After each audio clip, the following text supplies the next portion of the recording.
Hello दोस्तों, मेरा नाम है डॉक्टर कुणाल और आज के इस बेहतरीन सेशन में हम बात करने वाले हैं इकोसिस्टम की। आज के इस बेहतरीन सेशन में हम यार अमेजिंग विजुअल के साथ अपने कॉन्सेप्ट स्ट्रॉन्ग करेंगे। प्रीवियस ईयर्स क्वेश्चन, लास्ट 10 साल की प्रीवियस ईयर्स क्वेश्चन आपके लिए चूज किए हैं। बिल्कुल मतलब 99% सभी हम कवर करने ही वाले हैं। पीवाईक्यू हम हैंडपिक क्वेश्चन से यार जो बेहतरीन क्वेश्चन है जिसमें ट्विस्ट है, ट्रिक्स है, ताकि आपका कॉन्सेप्ट बूस्ट हो सके। And this is complete one shot lecture. So चलो तैयार हो जाओ इस बेहतरीन जर्नी के लिए। इकोसिस्टम की शुरुआत करते हैं। यार इकोसिस्टम क्या है? It is the structural unit of a nature. बात हो रही है स्ट्रक्चर यूनिट की। स्ट्रक्चरल यूनिट मतलब क्या है यार? स्ट्रक्चरल फंक्शनल यूनिट की जो हम बात करते हैं। जैसे अगर मैं मसल कॉन्ट्रैक्शन की मैं बात करता हूँ और मैं अगर आपको पूछूं कि what is the structure and functional unit of a muscle, तो आप कहोगे कि भाई functional unit this is the sarcomere.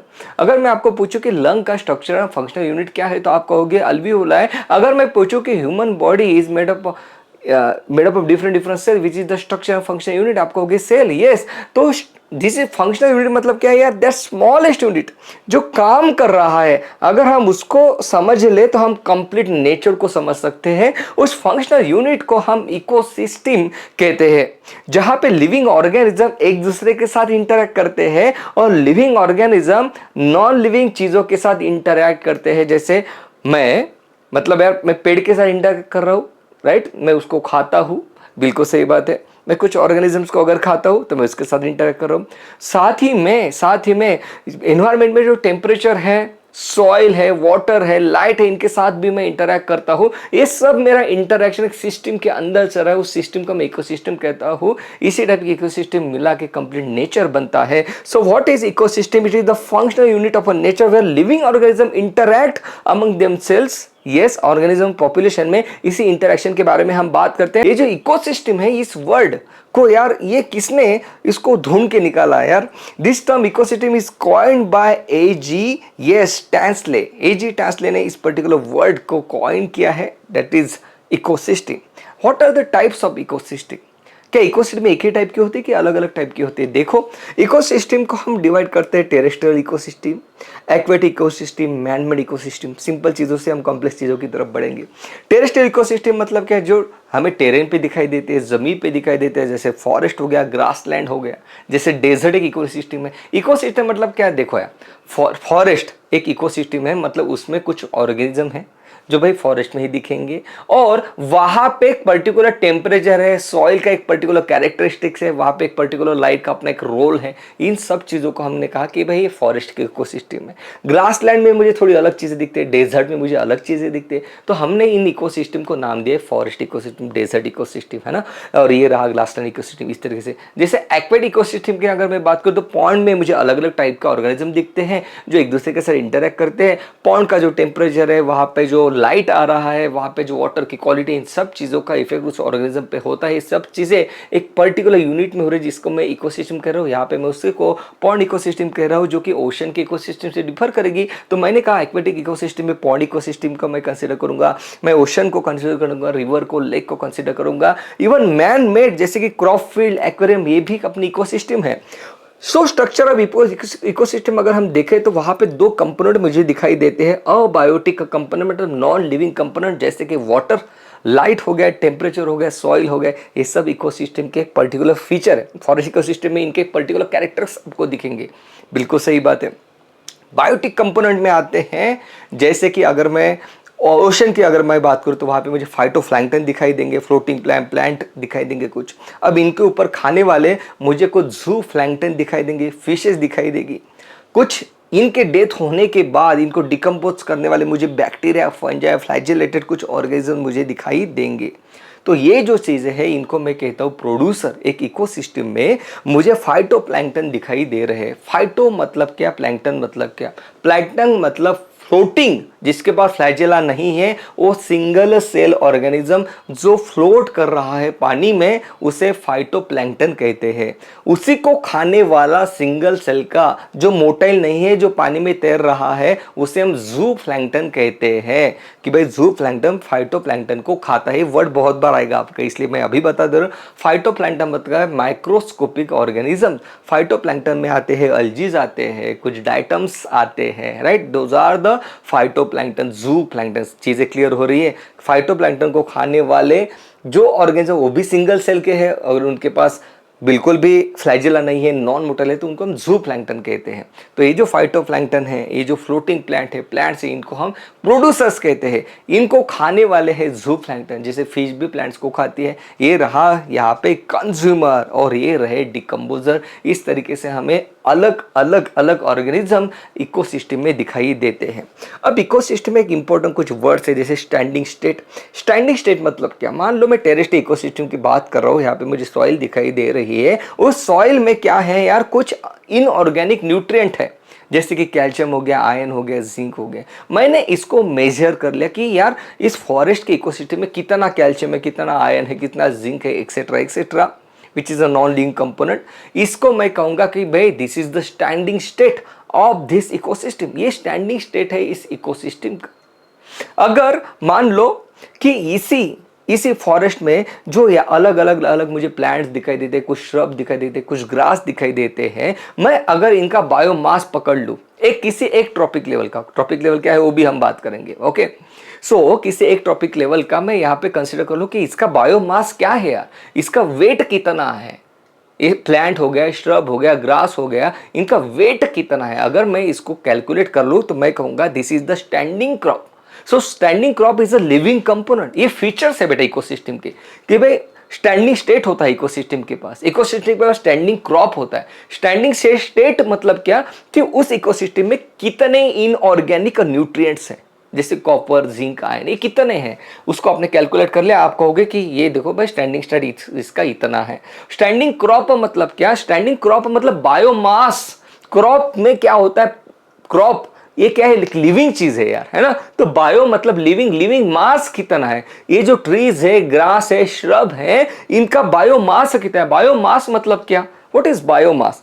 मान लो ये बायोमॉलिक्यूल में हम इसको पढ़ते हैं। बायोमास पर्टिकुलरली ड्राई वेट को कंसीडर किया जाता है। मान लो एक ट्री लिया आपने और ट्री में से कंप्लीट वाटर आपने निकाल लिया, जो बचा वो रहा उसका बायोमास। क्लियर है? तो बायोमास कितना है मतलब उस पर्टिकुलर इकोसिस्टम का स्टैंडिंग क्रॉप कितना है, ये बात आप करते हो। क्लियर है? स्ट्रैटिफिकेशन, अब ये stratification is also feature of ecosystem. Stratification मतलब क्या?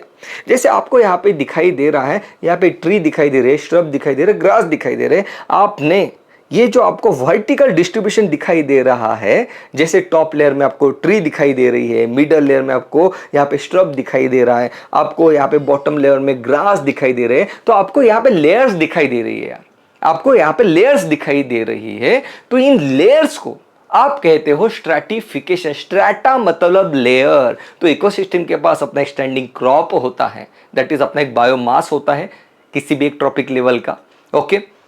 उसके पास अपना एक स्टैंडिंग स्टेट होता है, उसके पास अपना एक स्ट्रैटिफिकेशन होता है। It is the vertical distribution of different species occupying different levels, it is called as stratification. मतलब क्या कर रहे हो ना, आप इकोसिस्टम को ऐसे देख रहे हो, आप कर रहे हो हाँ अच्छा ये जो इकोसिस्टम है, ये जो फॉरेस्ट है, इसके सॉइल में तो अलग अलग अलग अलग न्यूट्रिएंट्स है, इनऑर्गेनिक न्यूट्रिएंट है। आपने कहा कि ये स्टैंडिंग स्टेट है। सॉइल के ऊपर जो आपको दिखाई दे रहे ट्री, शब, ग्रास, ये सब चीजें, ओके, एक ट्रॉपिक लेवल पे हम लोग इसको कंसीडर कर रहे हैं। इसका बायोमास कितना है तो आपने कैलकुलेट करा, आप कह रहे हो कि हाँ ये तो इसका स्टैंडिंग क्रॉप है। फिर आपको लेयर्स दिखी इकोसिस्टम, आप देख रहे हो इकोसिस्टम को, आप उसके फीचर्स आप बता रहे हो। तो आपने कहा कि अरे यार यहाँ पे तो ट्रीज है, अरे यार यहाँ पे तो श्रब है, अरे यार यहाँ पे तो ग्रास है, अलग अलग लेयर्स है, कोई ऊंचाई पे, कोई मिडल लेवल पे, कोई बिल्कुल बॉटम लेवल पे। तो आपने कहा यहाँ पे अलग अलग लेयर्स होती है इकोसिस्टम में, उसको आपने स्ट्रैटिफिकेशन नाम दिया है। तो स्ट्रक्चर ऑफ इकोसिस्टम में आपने इकोसिस्टम की डेफिनेशन पढ़ ली। It is the functional unit of a nature, जिसमें कुछ बायोटिक कंपोनेंट है, कुछ अबायोटिक का कंपोनेंट है। अबायोटिक मतलब क्या? टेम्परेचर, सॉइल, वाटर, लाइट, ये अबायोटिक का component, non living component. Biotic का मतलब क्या? ऑर्गेनिज्म से बायोटिक का कंपोनेंट है ना। सो डेफिनेशन आपने पढ़ ली, आपने टाइप ऑफ इकोसिस्टम पढ़ लिया, आपने स्ट्रक्चर इकोसिस्टम देख लिया है, स्ट्रैटिफिकेशन भी आपने देख लिया। Now here is the first question. Vertical distribution of different species occupying different levels in a biotic community, it is known as, बताओ ये जो vertical distribution मुझे दिखाई दे रहा है, इसे हम क्या कहते हैं मेरे दोस्त? इसे हम कहते हैं, yes you are right, stratification.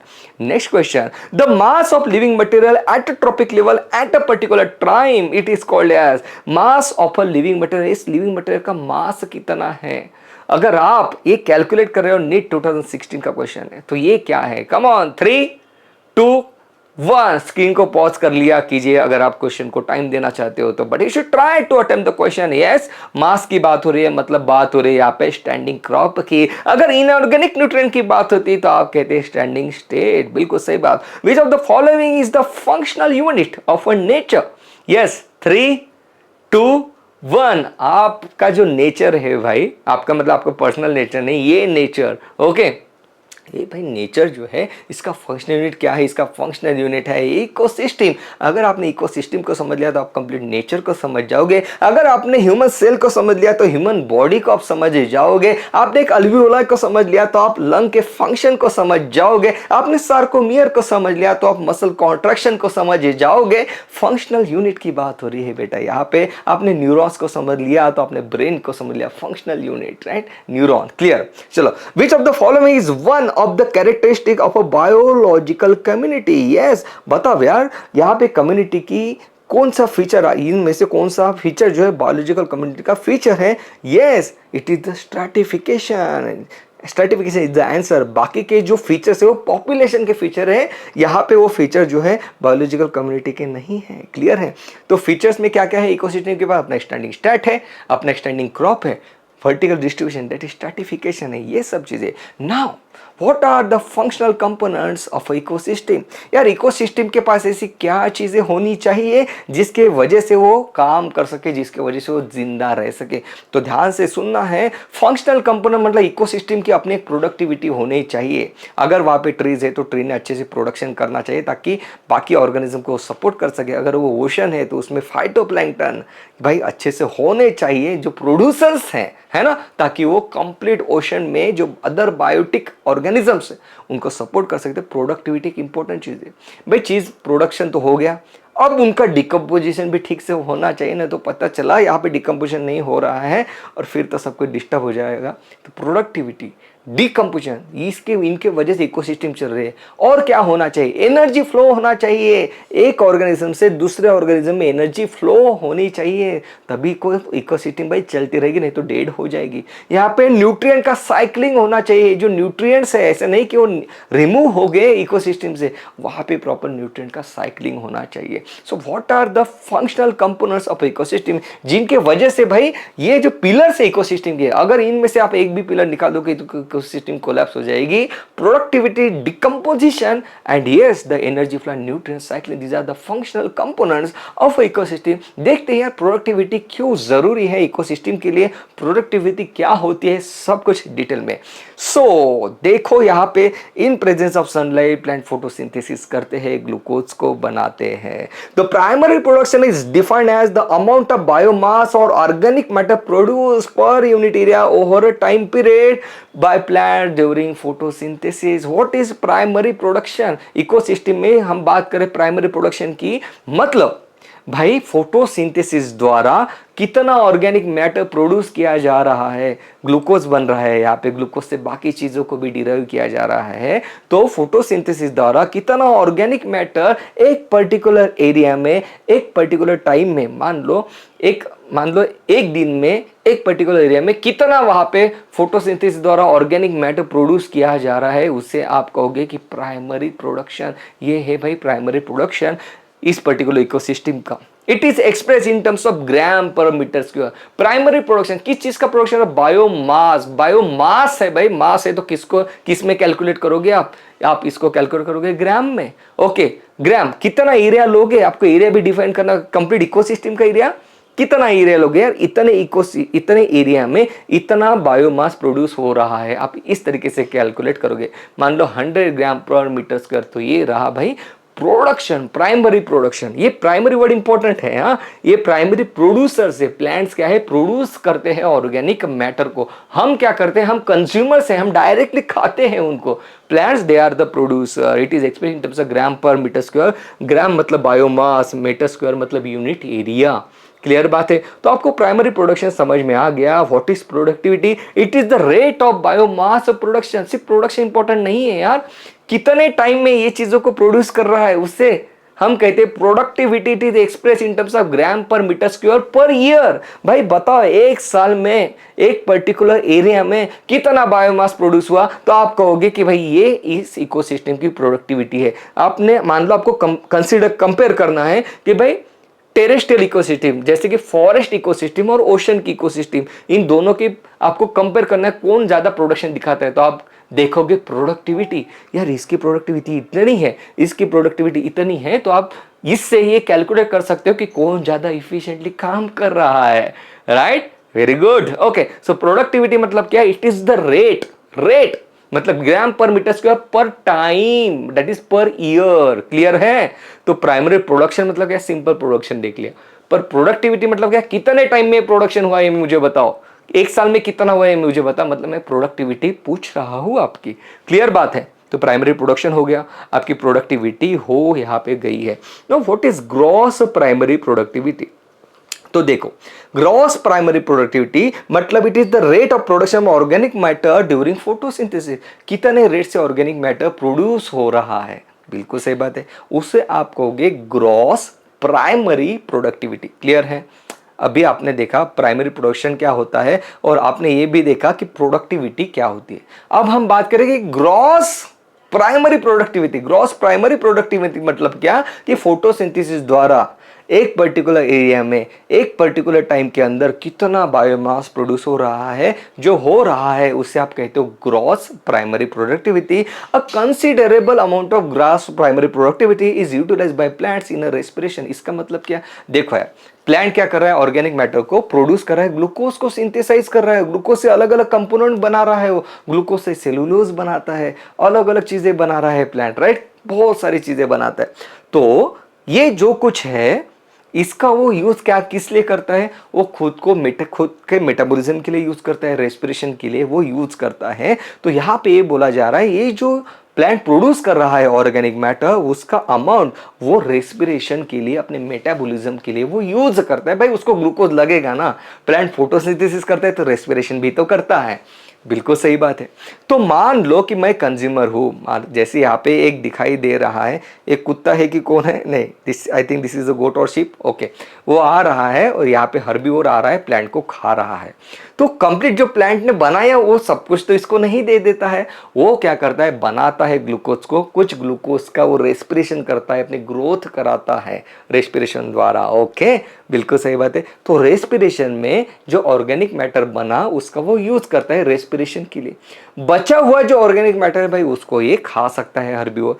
तो what is net primary productivity मतलब क्या, gross primary production, gross primary production minus respiratory loss, it is called as a net primary productivity. Net primary productivity मतलब क्या, देखो एक सिंपल सी मैं बात करता हूं। आप एक टॉय लेते हो, ओके, और आप क्या कर रहे हो, विरार से लेके मुंबई सेंट्रल स्टेशन तक जा रहे हो। आपने वो 100 रुपए का टॉय ले लिया, आप गए यहाँ से 100 रुपए लेके वो टॉय लेके और मेन स्टेशन में जाके उसको बेच रहे हो 200 रुपए में। ओके, तो मैंने अगर आपको पूछा कि भाई आपका नेट प्रॉफिट कितना हुआ, तो आपका नेट प्रॉफिट कितना, आपने 100 का लिया था टॉय, आपने 200 का बेचा। ओके, तो नेट प्रॉफिट 100 नहीं हुआ बेटा, आपको विरार से मेन स्टेशन तक जाने का मान लो 20 रुपए लग गए और आने के मान लो 20 रुपए लग गए, मतलब 40 रुपए जाने आने का खर्चा हो गया आपका। ओके, तो आपका नेट प्रॉफिट कितना हुआ, 100 का लिया था आपने, 40 रुपए जाने आने का, दैट इज 140, आपने 200 में उस चीज को बेच दिया, मतलब नेट प्रॉफिट इज 60 रुपीज। यही बात यहाँ पे हो रही है कि नेट प्राइमरी प्रोडक्टिविटी मतलब क्या, कि जितना मैंने प्रोड्यूस किया, जितना प्लांट ने प्रोड्यूस किया, उसमें से कुछ अमाउंट प्लांट अपने रेस्पिरेशन के लिए यूज करते हैं, नहीं तो प्लांट रेस्पिरेशन नहीं करके तो मर जाएगा भाई। ओके, रेस्पिरेशन करने के बाद जो बचा उसे आप कहते हो net primary productivity. Net primary productivity is the available biomass for the consumption, इसको आप खा सकते हो। Okay, right, for the consumption to the heterotroph that is herbivores and decomposers, इसको खाते हैं। तो हर्बीवोर डिकम्पोजर्स को क्या मिलता है, नेट प्राइमरी प्रोडक्टिविटी, ये उतना बायोमास उनके लिए अवेलेबल हो जाता है। व्हाट इज सेकेंडरी प्रोडक्टिविटी, अब ये जो हर्बीवोर है भाई उसको खा रहा है प्लांट को, ये खाने के बाद उसका ऑर्गेनिक मैटर भी तो बढ़ रहा है, उसकी भी तो हेल्थ बढ़ रही है, राइट, उसका वेट बढ़ रहा है, उसकी हाइट बढ़ रही है, तो उसका ऑर्गेनिक मैटर बढ़ रहा है, किसका, हर्बीवोर का, कंज्यूमर का बढ़ रहा है, राइट। तो ये इससे कहते हैं secondary productivity. Okay, so it is the rate of formation of new organic matter by the consumer. तो प्लांट प्रोड्यूसर है, प्लांट ने जो ऑर्गेनिक मैटर प्रोड्यूस किया उसे कहते हैं प्राइमरी प्रोडक्टिविटी। हर्बियोर ने उसको खाया और अपना ऑर्गेनिक मैटर बढ़ाया, उसे कहते हैं सेकेंडरी प्रोडक्टिविटी। चीज क्लियर हो गई? तो आपको ग्रॉस प्राइमरी प्रोडक्टिविटी समझ में आ गई, आपको नेट प्राइमरी प्रोडक्टिविटी समझ में आ गई, आपको सेकेंडरी प्रोडक्टिविटी समझ में आ गई। यहां पे बात करते हैं कि किसकी प्रोडक्टिविटी ज्यादा है, किसकी प्रोडक्टिविटी कम है। जैसे आप इस पर्टिकुलर डायग्राम में देख रहे हो तो अलग अलग इकोसिस्टम यहाँ पे दी है। इस डायग्राम में हमें क्या देखना है कि वर्टिकल एक्सिस पे देखो आप, यहाँ पे टेम्परेचर दिया गया है और हॉरिजॉन्टल एक्सिस पे मीन एनुअल प्रेसिपिटेशन, मतलब यहाँ पे रेन कितनी हो रही है वो दिखाई दे रहा है। तो कुछ चीजें मैं आपको ध्यान से बता रहा हूँ, उसको ध्यान से सुना। ओके, तो सबसे पहले राइट अपर कॉर्नर में देखो आप, वहां पे ट्रॉपिकल फॉरेस्ट आपको दिखाई दे रहा है।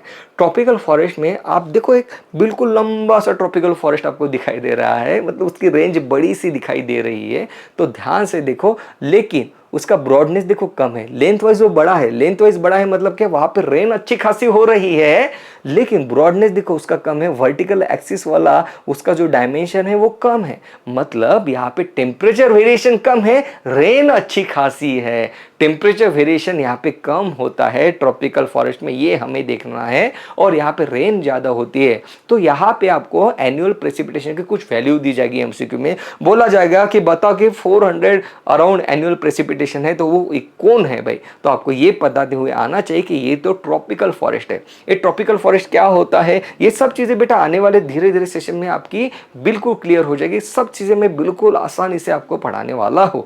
अभी इन चीजों का आप नोट कर लो कि ट्रॉपिकल फॉरेस्ट मतलब इक्वेटर के अराउंड होता है, वहां पे टेम्परेचर का ज्यादा फ्लक्चुएशन नहीं होता, वहां पे रेन अच्छी खासी हो जाती है। जबकि आप डेजर्ट में देखो, डेजर्ट में देखो रेन बिल्कुल भी नहीं हो रही है, टेम्परेचर भी ज्यादा है वहां पे। क्लियर है?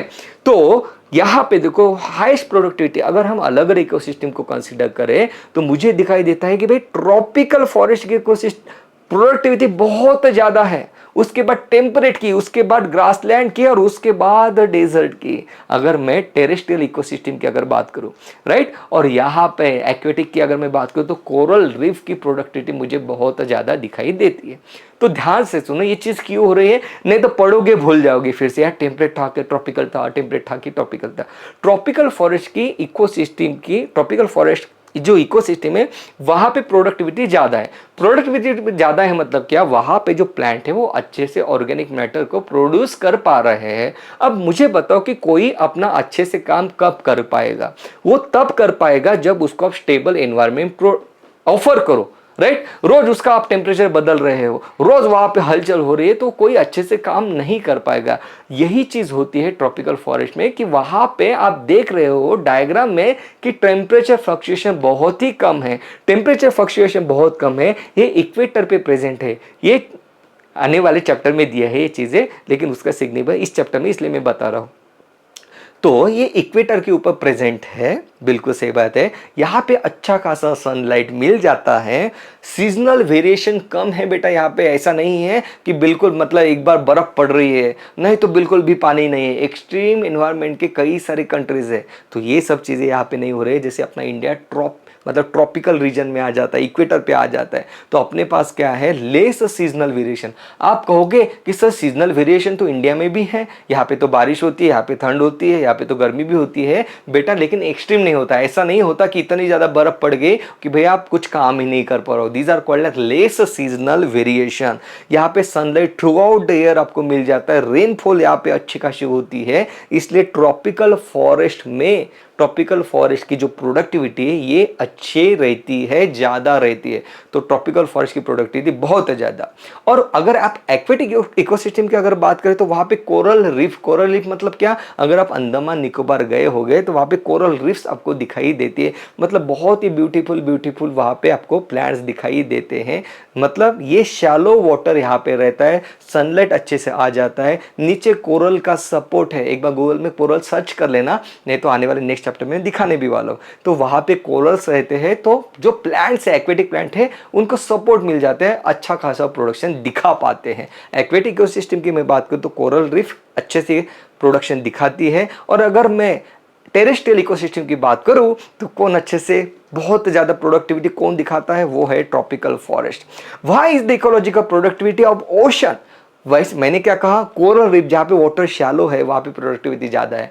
बात हो रही है कि ओशन यहाँ 70%, ओशन 70% ऑक्यूपाई करता है अर्थ का, लेकिन ओशन की प्रोडक्टिविटी कम है। एक सरप्राइजिंग फैक्ट है, राइट। ओशन की प्रोडक्टिविटी कम क्यों है? क्योंकि क्या होता है कि ओशन में डीप तक तो सनलाइट जाता नहीं है, इसलिए वहां पे प्लांट्स, वर्टिकल स्ट्रैटिफिकेशन बहुत कम है ओशन का। ओके, तो बहुत कम है वहां पे, फाइटोप्लैंक्टन ही मेन है। ओशन में होता है जो वाटर है बहुत ज़्यादा उसकी सैलिनिटी रहती है, कई सारे प्लांट्स को टॉलरेट नहीं कर पाते हैं, और दैट्स वाई ओशन की प्रोडक्टिविटी कम होती है। बी केयरफुल अबाउट दिस कि ओशन की प्रोडक्टिविटी कम, टेरेस्ट्रियल इकोसिस्टम की प्रोडक्टिविटी ज़्यादा। टेरेस्ट्रियल इकोसिस्टम में फॉरेस्ट की इकोसिस्टम की प्रोडक्टिविटी ज़्यादा होती है। Now the next question is, at the trophic level of consumer the rate at which food energy is assimilated it is called as, बताओ।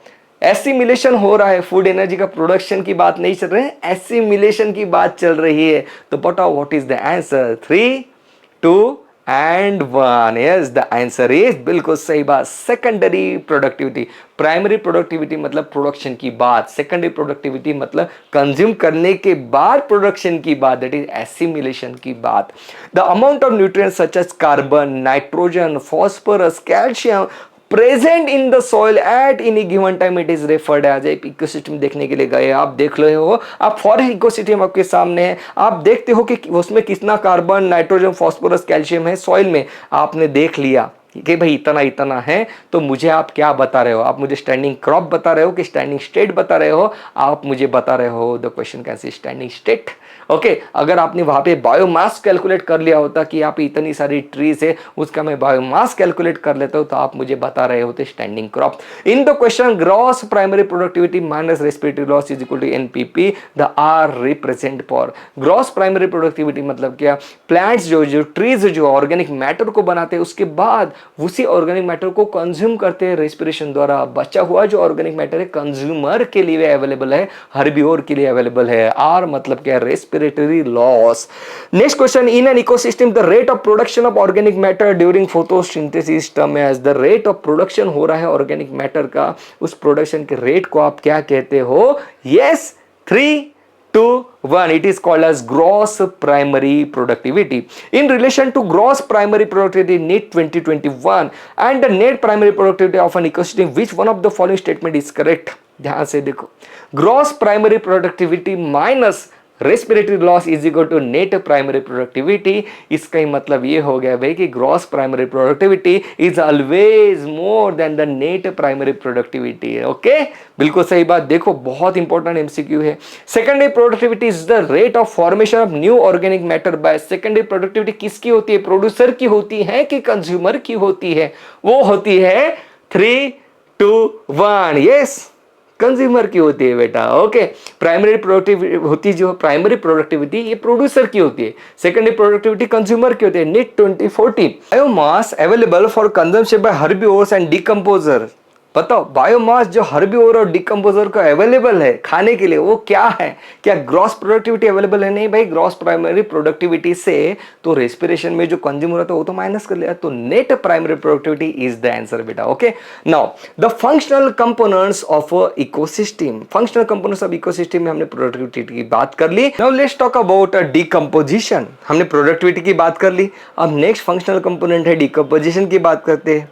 तो डिकम्पोजिशन के पहले हमें डेट्रिटस समझना पड़ेगा। डिकम्पोजिशन किसका होता है यार? डिकम्पोजिशन होता है जो पत्ते वत्ते गिर जाते हैं जमीन पे, राइट। फिकल मैटर का डिकम्पोजिशन होता है। कोई मान लो कोई ऑर्गेनिज्म की डेथ होगी तो उसका डिकम्पोजिशन होता है, राइट। तो डिकम्पोजिशन द्वारा डिकम्पोज किया जाता है इन सब चीजों को। किसको? डेट्रिटस को। ये जो डेड प्लांट्स है, ये जो डेड एनिमल्स है, या उनके जो प्रोडक्ट्स है, उनको डिकम्पोज किया जाता है डिकम्पोजर्स द्वारा। तो देखते हैं डेट्रिटस मतलब क्या।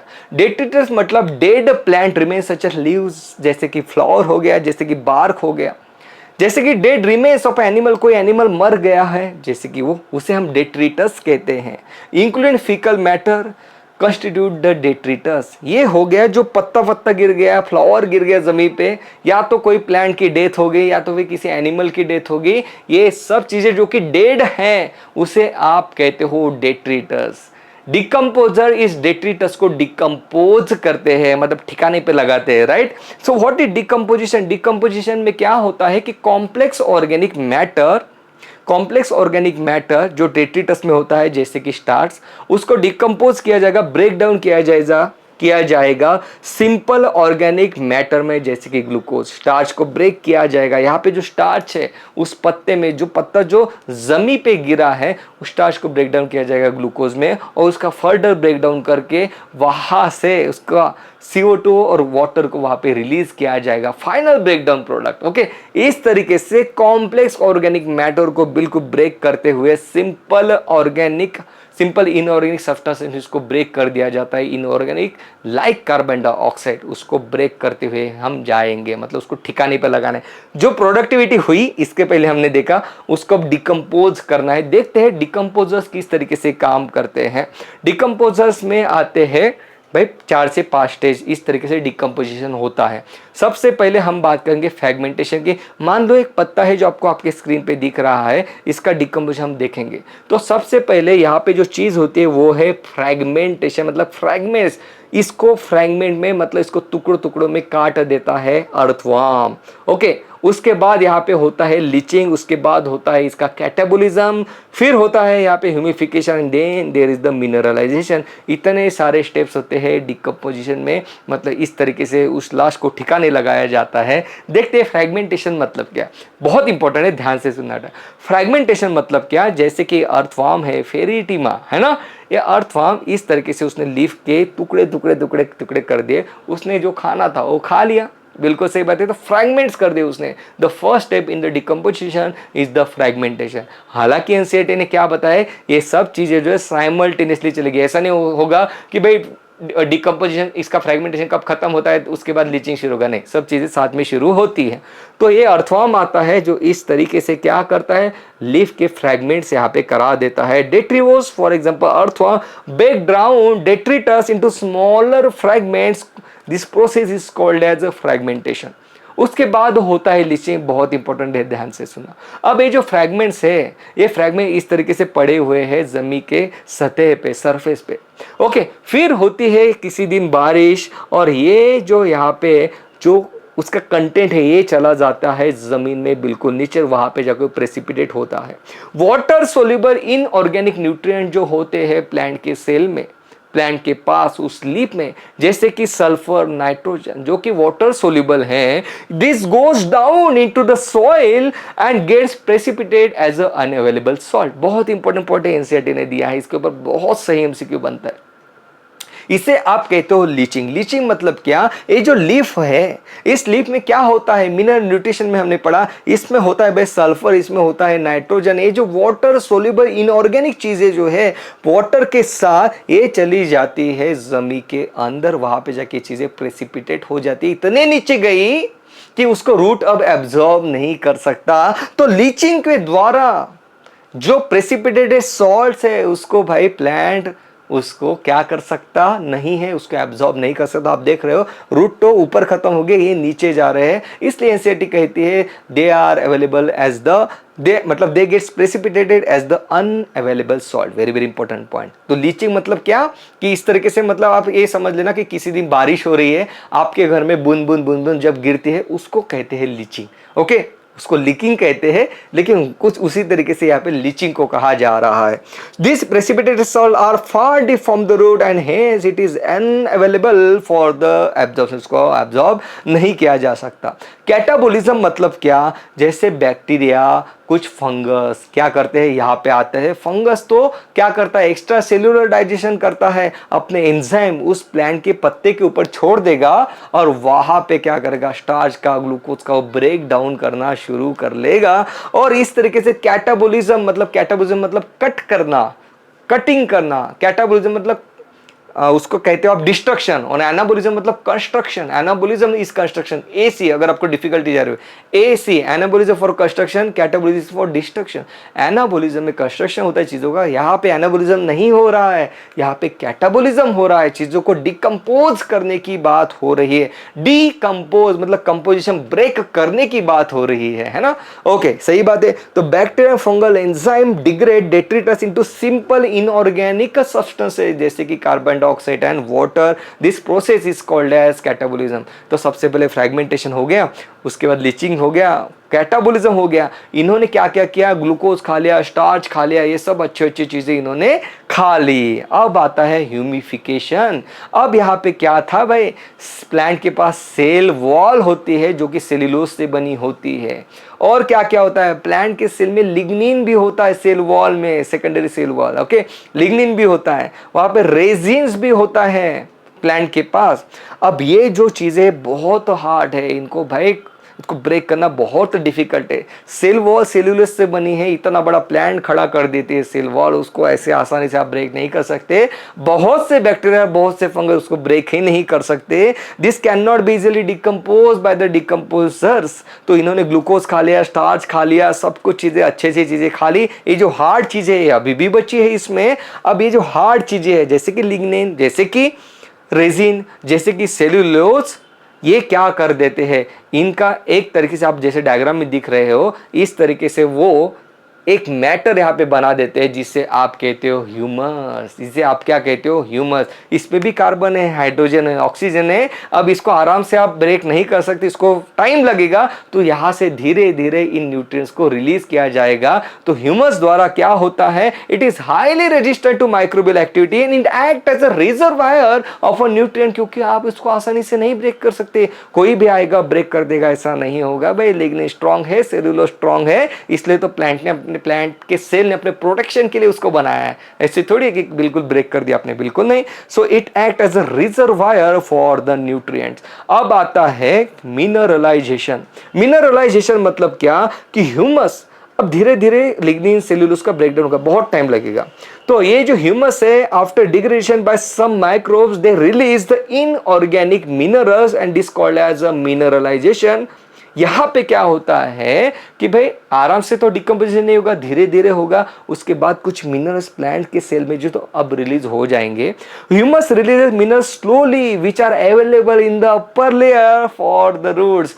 मतलब जो मिनरलाइजेशन के प्रोसेस द्वारा जो मिनरल्स रिलीज हो रहे हैं उसको प्लांट एब्जॉर्ब कर लेगा, लेकिन लीचिंग प्रोसेस द्वारा जो मिनरल्स रिलीज हो रहे थे वो बिल्कुल सॉइल के डीप में चले गए, उसको प्लांट एब्जॉर्ब नहीं कर सकता। Very very important point. So ये जो डिकम्पोजिशन हो रहा है उसको कौन से फैक्टर्स अफेक्ट करते हैं, तो हम कहते हैं कि भाई लिग्निन हो गया, काइटिन हो गया। काइटिन कहाँ पे पढ़ा आपने, काइटिन कहाँ पे, इंसेक्ट, राइट। इंसेक्ट का जो बाहर का मेम्ब्रेन रहता है वो काइटिन से बना हुआ रहता है, एक्सोस्केलेटन। काइटिन, लिग्निन, ये सब चीजें बहुत हार्ड है डिकम्पोज करने के लिए। अगर ये चीजें अगर ज्यादा है डेट्रिटस में तो भाई डिकम्पोजिशन क्या होगा, स्लो होगा। अगर वार्म टेम्परेचर, अगर मॉइस्चर है, अगर वार्म टेम्परेचर है तो डिकम्पोजिशन क्या होगा, फास्टर होगा। वार्म टेम्परेचर चाहिए हमें, ओके। लो टेम्परेचर पे एंजाइम की एक्टिविटी भाई कम हो जाती है, इसलिए तो किसी चीज को खराब होने से बचाने के लिए आप फ्रिज में रखते हो, क्योंकि लो टेम्परेचर एंजाइम की एक्टिविटी को कम कर देता है। फंगस क्या कर रहा है, एंजाइम रिलीज करके ही तो डिकम्पोजिशन कर रहा है। तो इसलिए फंगस अगर चाहता है कि डिकम्पोजिशन हो तो उसको वार्म टेम्परेचर लगेगा, मॉइस्चर उसको लगेगा, जितना अच्छा मॉइस्चर, क्योंकि भाई वाटर तो लगेगा डिकम्पोजिशन के लिए। तो ये इंपॉर्टेंट चीज है, थोड़ा बहुत मॉइस्चर लगता है तो मॉइस्चर का होना जरूरी है, वार्म टेम्परेचर का होना जरूरी है, मॉइस्चर का होना जरूरी है, और ऑक्सीजन का होना भी जरूरी है। अगर कंडीशन अगर अनएरोबिक है तो भाई डिकम्पोजिशन नहीं होगा। इसलिए तो चीज़ों को खराब होने से बचाने के लिए उसको बिल्कुल एयर टाइट किया जाता है ताकि बाहर से कुछ भी ना आ सके। यहाँ पे अगर आपने ऑक्सीजन निकाल लिया एनवायरनमेंट से तो डिकम्पोजिशन नहीं होगा। बिल्कुल सही बात है। तो बहुत बहुत इंपॉर्टेंट पॉइंट, मतलब ये चीज़ें बहुत ज़्यादा स्लो तरीके से फिर काम करेगी। कुछ तो अनएरोबिक बैक्टीरिया भी होते हैं, लेकिन जो बैक्टीरिया है डिकम्पोज करने वाले एरोबिक फिर काम नहीं कर पाएंगे अगर ऑक्सीजन नहीं है तो। Very very important point. So अगर लिग्निन काइनेटिन ज़्यादा है तो डिकम्पोजिशन का रेट कम, अगर वार्म टेम्परेचर अगर ज़्यादा है तो डिकम्पोजिशन का रेट ज़्यादा, अगर मॉइस्चर ज़्यादा है तो डिकम्पोजिशन का रेट ज़्यादा, अगर ऑक्सीजन ज़्यादा है तो डिकम्पोजिशन का रेट ज़्यादा। NEET 2020 the rate of decomposition faster in the ecosystem due to which of the following except 2020 मतलब 2 साल पहले का एमसीक्यू है, जल्दी बताओ। The rate of decomposition faster होगा in the ecosystem due to the following factor except 3, 2 and 1। भाई aerobic condition हमें नहीं चाहिए, ओके एरोबिक कंडीशन हमें नहीं चाहिए, हमें लिग्निन काइटिन नहीं, सॉरी अनएरोबिक कंडीशन हमें नहीं चाहिए, हमें लिग्निन काइटिन नहीं चाहिए। अगर लिग्निन काइटिन अगर होगा तो भाई डिकम्पोजिशन बहुत स्लो रेट से होगा। नहीं चाहिए मतलब ये मेरा नहीं कहना कि भाई वो गलत चीज़ है, वो तो उल्टा अच्छी चीज़ है क्योंकि वहाँ से ह्यूमस बन रहा है।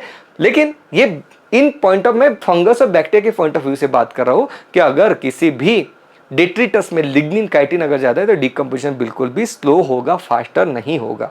The term ecosystem was coined bye, भी प्रीवियस ईयर्स में क्वेश्चन पूछा गया है। यस इट इज टैंसले, बिल्कुल सही बात। Next question, which one of the following process during decomposition correctly describe. चलो क्वेश्चन को सॉल्व करने की कोशिश करो। 3, 2 एंड 1 पूछा गया है which of the following process during decomposition correctly describe. Fragmentation मतलब क्या, it is carried out by organism such as earthworm. बिल्कुल सही स्टेटमेंट है, पहले स्टेटमेंट। फ्रेगमेंटेशन होता है सबसे पहले, ये देखो साइमल्टेनियसली चीजें होती है लेकिन समझाने के लिए मैं ऐसे समझा रहा हूँ कि पहले फ्रेगमेंटेशन हुआ, फिर लीचिंग हुआ, फिर कैटाबोलिज्म हुआ, ह्यूमिफिकेशन हुआ और मिनरलाइजेशन हुआ। तो fragmentation by earthworm is a सही statement. Humification leads to the accumulation of dark colour substance humus which undergo microbial action at a very fast rate. नहीं भाई, ये जो फास्ट वर्ड है ये गलत है, स्लोली होता है इनके वजह से।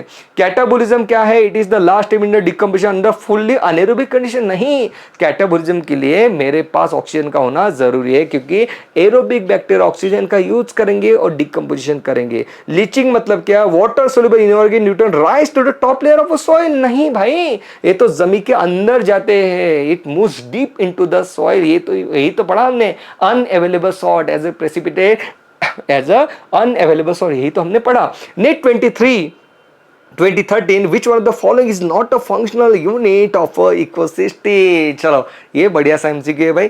which one of the following is not a functional unit of a ecosystem। Energy flow है, डिकम्पोजिशन है, प्रोडक्टिविटी है, न्यूट्रिएंट साइक्लिंग है, स्ट्रैटिफिकेशन फंक्शनल यूनिट नहीं है बेटा। Stratification, standing state, standing crop ये तो फीचर से इकोसिस्टम के फंक्शनल यूनिट नहीं है। Pheretima and it's close relative derive nourishment from what. बताओ यार, ये जो फेरिटमा है, अर्थवर्म जो है, किस तरीके से अपना न्यूट्रिएंट अब्सॉर्ब करते हैं, न्यूट्रिएंट को लेते हैं by decaying falling leaves and soil organic matter fragmentation करते हैं। बिल्कुल सही बात। तो हमने बात करी प्रोडक्टिविटी की, हमने डिकम्पोजिशन की बात की। Now let's talk about energy flow.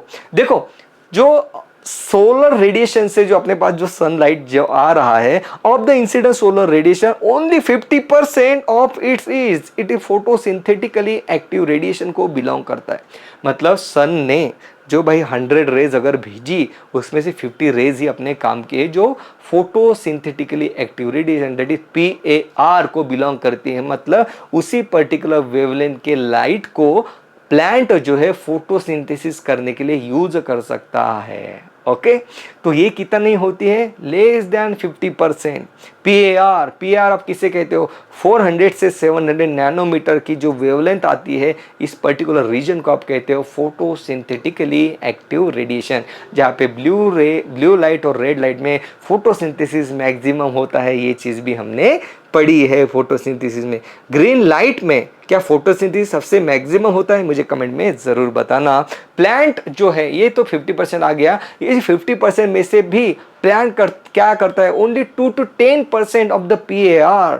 ये जो इतना लाइट आ रहा है उसमें से सिर्फ 2 से 10% of the incident PAR plant अपने फोटोसिंथेसिस के लिए कैप्चर कर पाता है। तो मान लो इतनी सारी रेज सोलर से आ रही है, उसमें से 50% ही photosynthetically active radiation that is 400 to 700 nanometre के वेवलेंथ को बिलोंग करती है। अब ये जो 50% है उसमें से भी बस 2 से 10% मतलब इतना सा प्लांट अपने फोटोसिंथेसिस के लिए कैप्चर कर पाता है। बिल्कुल सही बात। Okay right. तो अब देखते हैं एनर्जी फ्लो किस तरीके से होगी, मतलब क्या कि बात की हमने कि प्लांट प्रोड्यूसर है, वहां से एनर्जी किस तरीके से भाई कंज्यूमर के पास जाएगी, राइट। ओके, तो यहाँ पे बात हो रही है कि प्लांट ने प्रोडक्शन के लिए क्या क्या चीजें जरूरी है वो पढ़ ले हम लोग। Energy flow in ecosystem follows both laws of thermodynamics, first and second law of thermodynamics. देखो, फर्स्ट लॉ ऑफ थर्मोडायनेमिक्स में हमें कहता है कि one form of energy is converted into another. बिल्कुल सही बात है, इस लॉ को इकोसिस्टम द्वारा फॉलो किया जा रहा है। प्लांट क्या करता है, सोलर एनर्जी को केमिकल एनर्जी मतलब ग्लूकोज में कन्वर्ट कर रहा है, तो एक एनर्जी को दूसरे एनर्जी में कन्वर्ट कर पाना, मतलब फर्स्ट लॉ यहाँ पे फॉलो हो रहा है, first law of thermodynamics. Second law of thermodynamics, in a food chain energy is lost in a respiration. बिल्कुल सही बात है, हमने ये बात की कि भाई फूड चेन में इवन प्लांट प्रोडक्शन करता है तो रेस्पिरेशन में एनर्जी लॉस हो जाती है। Okay, now in a food chain energy is lost in a respiration, to counter this continuous input of energy from the sun takes place। बिल्कुल सही बात है। तो हमने बात की, मान लो एक फ्लावर है, उस फ्लावर को एक फ्लाई खा रहा है, मान लो उस फ्लाई को फ्रॉग खा रहा है, फ्रॉग क्या कर रहा है, रेस्पिरेशन कर रहा है, इंसेक्ट क्या कर रहा है, रेस्पिरेशन कर रहा है, ये क्या कर रहा है, फ्लावर भी रेस्पिरेशन कर रहा है, मतलब कुछ तो एनर्जी यहाँ पे लॉस हो रही है in the form of respiration. ये जो लॉस हो रही है एनर्जी, भाई इसको आपको काउंटरएक्ट करने के लिए सनलाइट से एनर्जी का यहाँ पर फ्लो होना बहुत ज्यादा जरूरी है। सनलाइट से एनर्जी आएगी और यहाँ पे जो फ्लावर है मतलब प्लांट है वो एनर्जी को प्रोड्यूस कर पाएगा, ग्लूकोज को प्रोड्यूस कर पाएगा। बेसिकली यहाँ पे ये बात हो रही है कि energy in the form of respiration loss होती है, उसको मेंटेन करने के लिए सनलाइट से एनर्जी का कंटिन्यूस इनपुट होना जरूरी है। ये है सेकंड लॉ ऑफ थर्मोडायनेमिक्स। एक सेंटेंस है जहाँ पे बच्चों को प्रॉब्लम जाता है, देखो मैं पढ़ लेता हूँ। यहाँ पे बात हो रही है कि ecosystem are not exempt from the second law of thermodynamics, मतलब इकोसिस्टम को भाई सेकंड लॉ ऑफ थर्मोडायनेमिक्स को फॉलो करना पड़ता है। They need a constant supply of energy to synthesize the molecule they require, मतलब इकोसिस्टम को खुद के मतलब प्रोडक्शन यहाँ पे करना बहुत ज्यादा जरूरी है। To counteract the universal tendency towards the increasing disorderliness, मतलब क्या कि यहाँ पे to counteract the universal tendency toward increasing disorderliness, मतलब इकोसिस्टम में जो एनर्जी लॉस हो रही है in the form of respiration, वो जो लॉस होने वाली एनर्जी है उसको भर लेने के लिए, वो जो लॉस हो रहा है उसको काउंटर एक्ट करने के लिए, उसको फुल करने के लिए कि भाई अब लॉस हो रहा है। मतलब मान लो कि पेट्रोल है भाई, पेट्रोल आपके गाड़ी का लीक हो रहा है in the form of respiration, तो भाई आपको कंटिन्यूस पेट्रोल ऊपर से डालना पड़ेगा, मतलब कंटिन्यूस सनलाइट आपको देना पड़ेगा, सोलर एनर्जी का इनपुट आपको देना पड़ेगा, ये है। तो इंक्रीजिंग डिसऑर्डरलीनेस मतलब क्या, लूज होना, लीक होना, लॉस होना। तो यही बात हो रही है कि यूनिवर्सल टेंडेंसी टूवर्ड्स इंक्रीजिंग डिसऑर्डरलीनेस, इसको काउंटरएक्ट करने के लिए, मतलब ये जो लॉस हो रहा है उसको काउंटरएक्ट करने के लिए सोलर एनर्जी का इनपुट यहाँ पे होना जरूरी है। ये बात यहाँ पे हो रही है, supply of energy by the sunlight ये जरूरी है। तो हमने एक बात यहाँ पे सिंपल सी ये समझ ली कि इकोसिस्टम द्वारा first and second law of thermodynamics दोनों लॉ को फॉलो किया जाता है। Okay, now let's talk about a food chain. तो फूड चेन में हम क्या करते हैं, बेसिकली तीन टाइप के फूड चेन को बेसिकली हम स्टडी करते हैं। एक है ग्रासलैंड सिस्टम, इकोसिस्टम में क्या होता है, फॉरेस्ट इकोसिस्टम में और एक्वेटिक इकोसिस्टम में किस तरीके से फूड चेन होती है, ये हम देखते हैं। तो यहाँ पे ग्रास क्या करता है, ग्रास भाई फोटोसिंथेसिस कर रहा है, तो हम कहते हैं कि ग्रास प्रोड्यूसर है। उस ग्रास के ऊपर एक गोट आती है, उसको खाना शुरू कर देती है। तो यहाँ पे गोट को मैं कह रहा हूँ, यहाँ पे कंज्यूमर में कह रहा हूँ कि भाई वो कंज्यूमर है, प्राइमरी कंज्यूमर में उसे कहता हूँ। ओके, फिर आता है मैन, मैन गोट को खा लेता है, तो मैन क्या है, सेकेंडरी कंज्यूमर है।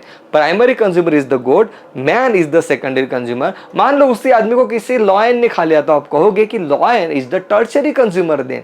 क्लियर बात है। तो इस तरीके से बात यहाँ पे की जाती है। जैसे कि ग्रासलैंड में मुझे इस टाइप की इकोसिस्टम दिखाई देती है, फूड चेन दिखाई देता है बेसिकली, कि ग्रास को खाया ग्रास हॉपर ने, ग्रास हॉपर को खाया बर्ड ने, और बर्ड को मान लो स्नेक आके खा गया। ओके, नहीं तो यहाँ पे उल्टा करते हैं कि ग्रास हॉपर को ग्रास हॉपर को खाएगा, नहीं यार, ग्रास हॉपर को कैसे खाएगा, ग्रास हॉपर ग्रास को खाएगा, ग्रास हॉपर को बर्ड खाएगा, ग्रास हॉपर को स्नेक खाएगा और स्नेक को बर्ड खाएगा। इस तरीके से फूड चेन, यहाँ पे टॉपिक लेवल चेंज हो सकती है बेटा। ओके, फॉरेस्ट एक ट्री होती है, ट्री के ऊपर बर्ड आते हैं, सीड खाना शुरू कर देते हैं, यहाँ पे फॉरेस्ट की फूड चेन हो गई। एक्वेटिक फूड चेन, फाइटोप्लैंक्टन, मैं फिर से बता रहा हूँ, प्लैंक्टन मतलब फ्लोटिंग, फाइटो मतलब प्लांट्स, ओके सही बात है, फ्लोटिंग प्लांट्स, लेकिन कौन से, single cell non flagellated, single cell non flagellated, उनको कहते हैं फाइटोप्लैंक्टन। जैसे कि यहाँ पे आ जाते हैं आपकी अल्जी, जैसे कि आपको यहाँ पे आ जाते हैं कुछ प्रोटिस्ट, बिल्कुल सही बात है, ये है फाइटोप्लैंक्टन। फाइटोप्लैंक्टन को कुछ खाते हैं ज़ूप्लैंक्टन। ज़ूप्लैंक्टन मतलब क्या, बिल्कुल फाइटोप्लैंक्टन जैसे ही सिंगल सेल, ये ज़ूप्लैंक्टन भी सिंगल सेल से बने हुए रहते हैं, सिंगल सेल ऑर्गेनिज्म है जिनके पास फ्लैजेला नहीं है, जो फ्लोटिंग है, वो अब इस फाइटोप्लैंक्टन को खाते हैं, उनको हम कहते हैं ज़ूप्लैंक्टन। ओके, ज़ूप्लैंक्टन को खाती है स्मॉल फिश को खाती है लार्ज फिश। तो इस तरीके से यहाँ पे फूड चेन हमें दिखाई देते हैं, इसे हम कहते हैं grazing food chain. Grazing food chain मतलब क्या, ऐसे फूड चेन जहाँ पे प्राइमरी प्रोड्यूसर एक लाइव प्लांट है। प्राइमरी प्रोड्यूसर क्या है, लाइव प्लांट है। मतलब भाई फूड चेन तो डिकम्पोजिशन वाली भी होती है, लेकिन वहां पे क्या है, डेट्रिटस सबसे पहले फंगस बैक्टीरिया कंज्यूम करेंगे, वहां पे लाइव प्लांट को नहीं कंज्यूम करते हैं, तो डेट्रिटस फूड चेन अलग होती है, ये इसे कहते हैं हम ग्रेजिंग फूड चेन। देखो डेट्रिटस फूड चेन आपके सामने है। डेट्रिटस फूड चेन में प्राइमरी प्रोड्यूसर जिसे हम कह रहे हैं, या तो फिर जिसे हम फर्स्ट ट्रॉपिक लेवल कह रहे हैं, इसे यहाँ पे आते हैं डेड प्लांट या डेड एनिमल, उसको खाने वाले अर्थवर्म, फंगस, बैक्टीरिया, ये आ जाते हैं सेकंड ट्रॉपिक लेवल पे। इस टाइप के फूड चेन को हम डेट्रिटस फूड चेन कहते हैं। जो डेट्रिटस से शुरुआत जिसकी होती है, जिस फूड चेन की शुरुआत डेट्रिटस से होगी, लाइव प्लांट से नहीं होगी, बिल्कुल सही बात है। सो यहाँ पे first trophic level is a dead plant और एनिमल। सो एनर्जी फ्लो की अगर हम बात करें तो हम थोड़ा एक स्टेप और आगे जा रहे हैं। इन टेरेस्ट्रियल इकोसिस्टम, टेरेस्ट्रियल मतलब अपने लैंड वाली, okay, a much larger fraction of energy flows through the detritus food chain and the grazing food chain. अब यहाँ पे बात हो रही है कि ग्रेजिंग फूड चेन में ज्यादा एनर्जी फ्लो हो रही है कि डेट्रिटस फूड चेन में ज्यादा एनर्जी फ्लो हो रही है। लगाओ दिमाग, आपको क्या लगता है। ग्रेजिंग फूड चेन मतलब क्या, जहां पे लाइव प्लांट को खाया जा रहा है, एक लाइव प्लांट है, उसको हर्बीवोर ने खाया, मान लो गोट ने खाया, गोट को फिर लॉयन ने खाया, ये रहा ग्रेजिंग फूड चेन। अभी उसी प्लांट की मान लो डेथ हो गई, ओके, डेथ होने के बाद वहां पे जो डेड प्लांट है उसे मैं कहता हूं फर्स्ट ट्रॉपिक लेवल पे ये है। अब उस डेड प्लांट को खाएगा फंगस, उस डेड प्लांट को खाएगा बैक्टीरिया, ओके, तो इसे मैं कहता हूं डेट्रिटस फूड चेन। ये डेट्रिटस मतलब प्लांट के डेड होने के बाद जो फूड चेन शुरुआत हुई, यहाँ पे डेट्रिटस आता है फर्स्ट ट्रॉपिक लेवल पे, ओके, यहाँ पे जो फूड चेन है डेड प्लांट से शुरुआत हो रही है, तो इसे हमने कहा डेट्रिटस फूड चेन। बात हो रही है कि डेट्रिटस फूड चेन में ज्यादा एनर्जी ट्रांसफर होती है कि भाई ग्रेजिंग फूड चेन में ज्यादा एनर्जी ट्रांसफर होती है। तो देखो सरप्राइजिंग है, बहुत इंटरेस्टिंग है। होता क्या है कि land productivity is much greater than the aquatic ecosystem. ये तो आपको पता ही है, हमने शुरुआत में ही देखा कि एक्वेटिक मतलब ओशन के इकोसिस्टम में ये होता है कि भाई सनलाइट अच्छे से पेनिट्रेट नहीं कर पाता है, जिसके वजह से ओशन की इकोसिस्टम कम है, लैंड की इकोसिस्टम ज़्यादा है। लेकिन क्या होता है, on land availability of sunlight is better, stratification is good, बिल्कुल सही बात है। लैंड में प्रोडक्टिविटी बिल्कुल अच्छी खासी है, प्रोडक्टिविटी बहुत ज़्यादा होती है, वर्टिकल स्ट्रैटिफिकेशन अच्छा है, मोर बायोमास इज प्रोड्यूस, बिल्कुल सही बात है। लैंड में कंपेरेटिवली सनलाइट अच्छा मिल रहा है तो प्लांट अच्छा खासा प्रोड्यूस कर रहे हैं भाई, प्रोडक्टिविटी ज्यादा है। More mass is available for the herbivores to eat, जो हर्बिवोर है, जो प्लांट को खाते हैं, उनको भी अच्छा खासा खाना मिल रहा है। बट भाई इतना ज्यादा, मान लो किसी फॉरेस्ट में ऐसे होता है कि भाई कोई हिरन है, उसने पूरे प्लांट को खा लिया, फॉरेस्ट में कोई प्लांट नहीं बचा, ऐसा नहीं होता है, क्योंकि herbivores do not consume all of the produce biomass. बहुत ढेर सारा बायोमास प्रोडक्शन होता है फॉरेस्ट में, ग्रासलैंड में, है ना, तो इतना सारा बायोमास कंप्लीटली तो नहीं खाता है। ऐसा तो नहीं होता कि सभी प्लांट्स को खा लिया, काऊ आ गए, हिरन आ गए, डियर आ गया, इन सभी हर्बिवोर्स ने पूरा खा लिया, ऐसा तो नहीं होता, क्योंकि बहुत ज्यादा बायोमास प्रोड्यूस किया जाता है प्रोड्यूसर्स द्वारा, ओके। तो इन land ecosystem herbivores do not consume all of the produce biomass. फिर क्या होता है, ये जो प्लांट है, जो ट्रीज है, इनकी डेथ होने के बाद most of the biomass they undergo decomposition. इनके डेथ होने के बाद दे अंडरगो डिकम्पोजिशन, मतलब डिकम्पोजिशन के लिए ज्यादा बायोमास अवेलेबल है, डिकम्पोजिशन के लिए ज्यादा बायोमास अवेलेबल है। हर्बिवोर जो है इतना खा ही नहीं पाता, तो ये प्लांट ट्रीज, इनकी डेथ होने के बाद this is available for the decomposition. और इसलिए हम कहते हैं भाई कि in terrestrial ecosystem detritus food chain में एनर्जी ज्यादा फ्लो होती है। Much larger fraction of energy flows through the detritus food chain than the grazing food chain. ये बात हो रही है यहाँ पे। इन एक्वेटिक इकोसिस्टम, अब एक्वेटिक इकोसिस्टम में ग्रेजिंग फूड चेन में ज्यादा एनर्जी फ्लो होती है कि डेट्रिटस फूड चेन में? मैंने देखा है यार, बच्चे इसको याद करते रहते हैं, एनसीईआरटी ने दिया है। ओके, फिर याद करेंगे ग्रेजिंग फूड चेन में ज्यादा है, डेट्रिटस में कम है। क्यों क्यों याद करना है? कंसेप्ट समझ लो ना बेटा, कितना सिंपल सा कंसेप्ट है। सिंपल सा कंसेप्ट है कि भाई लैंड इकोसिस्टम में, जैसे कि फॉरेस्ट में इतने सारे ट्रीज आपको दिखाई दे रहे हैं, क्या सभी ट्रीज को ये हर्बिवोर्स खा जाते? नहीं बेटा, उस प्लांट की डेथ होने के बाद उनका डिकम्पोजिशन होता है, कई सारे प्लांट्स की डेथ हो जाती है, तो डिकम्पोजिशन के लिए ऑर्गेनिक मैटर बहुत ज्यादा अवेलेबल हो जाता है डिकम्पोजर्स के लिए। तो मैं कहता हूँ डेट्रिटस फूड चेन में ज्यादा एनर्जी वहां पे फ्लो हो रही है। क्या एक्वेटिक सिस्टम में भी ऐसा होता है? देखो, एक्वेटिक इकोसिस्टम में production of biomass is less. Aquatic ecosystem में प्रोडक्शन बायोमास इज लेस। क्यों? क्योंकि सनलाइट पेनिट्रेट नहीं कर पाता है अच्छे से, तो वहां पे मैक्सिमम तो हमें अल्जी दिखाई देते हैं, बाकी इतनी सारी वेराइटीज थोड़ी दिखाई देती जैसे लैंड में दिखाई देते प्लांट्स की। तो ओशन में बहुत कम वेराइटी दिखाई देते हैं, मेनली फाइटोप्लैंक्टन से दिखाई देते हैं, वहां पे प्रोडक्टिविटी कम है। दूसरी, अब जितना कुछ प्रोड्यूस हो रहा है, फिर फिश आती है उसको खा लेते हैं। एक्वेटिक ऑर्गेनिज्म, उनको पहले खाने को कम मिल रहा है, सनलाइट कम आ रहा है, तो प्रोडक्शन कम है। तो इन aquatic ecosystem main producer, that is phytoplankton biomass, is efficiently consumed by the consumer, and because of the absence of the flash, lignin and resin in the phytoplankton को ये सब लोग खा लेते हैं। उसको खाना भी बिल्कुल आसान है, उसमें रेजिन भी नहीं है। ओके, बिल्कुल सही बात है, फैट भी नहीं, बिल्कुल आसानी से खा लेते हैं, कंप्लीटली खा लेते हैं। इसलिए डिकम्पोजिशन के लिए एक्वेटिक इकोसिस्टम में डेट्रिटस बहुत कम है बेटा। इसलिए एक्वेटिक इकोसिस्टम में ग्रेजिंग फूड चेन में एनर्जी ज्यादा फ्लो होती है और लैंड इकोसिस्टम में डेट्रिटस फूड चेन में ज्यादा एनर्जी फ्लो होती है। ये रहा कंसेप्ट, सिंपल सा। क्लियर है? आगे बढ़े। मैंने क्या कहा? लैंड इकोसिस्टम में ग्रेजिंग फूड चेन द्वारा एनर्जी ज्यादा फ्लो होती है और एक्वेटिक इकोसिस्टम में डेट्रिटस फूड चेन द्वारा एनर्जी ज्यादा फ्लो होती है। बिल्कुल सही बात है। ग्रास लैंड इकोसिस्टम की अगर हम बात करें तो देखो, ये रहा ग्रास। ग्रास को खाता है ग्रास होपर, फिर खाता है उसको बर्ड। तो ये जो ग्रास है उसे मैं कहता हूँ प्राइमरी प्रोड्यूसर। वो ग्रास होपर को मैं क्या कहूंगा? Primary consumer. ग्रास होपर को खाने वाले बर्ड को कहूंगा मैं सेकेंडरी कंज्यूमर। बिल्कुल सही बात है। इसी ग्रास को, ये जो फूड चेन ग्रास से शुरू हो रही है, तो मैं ग्रास को कहता हूँ फर्स्ट ट्रॉपिक लेवल।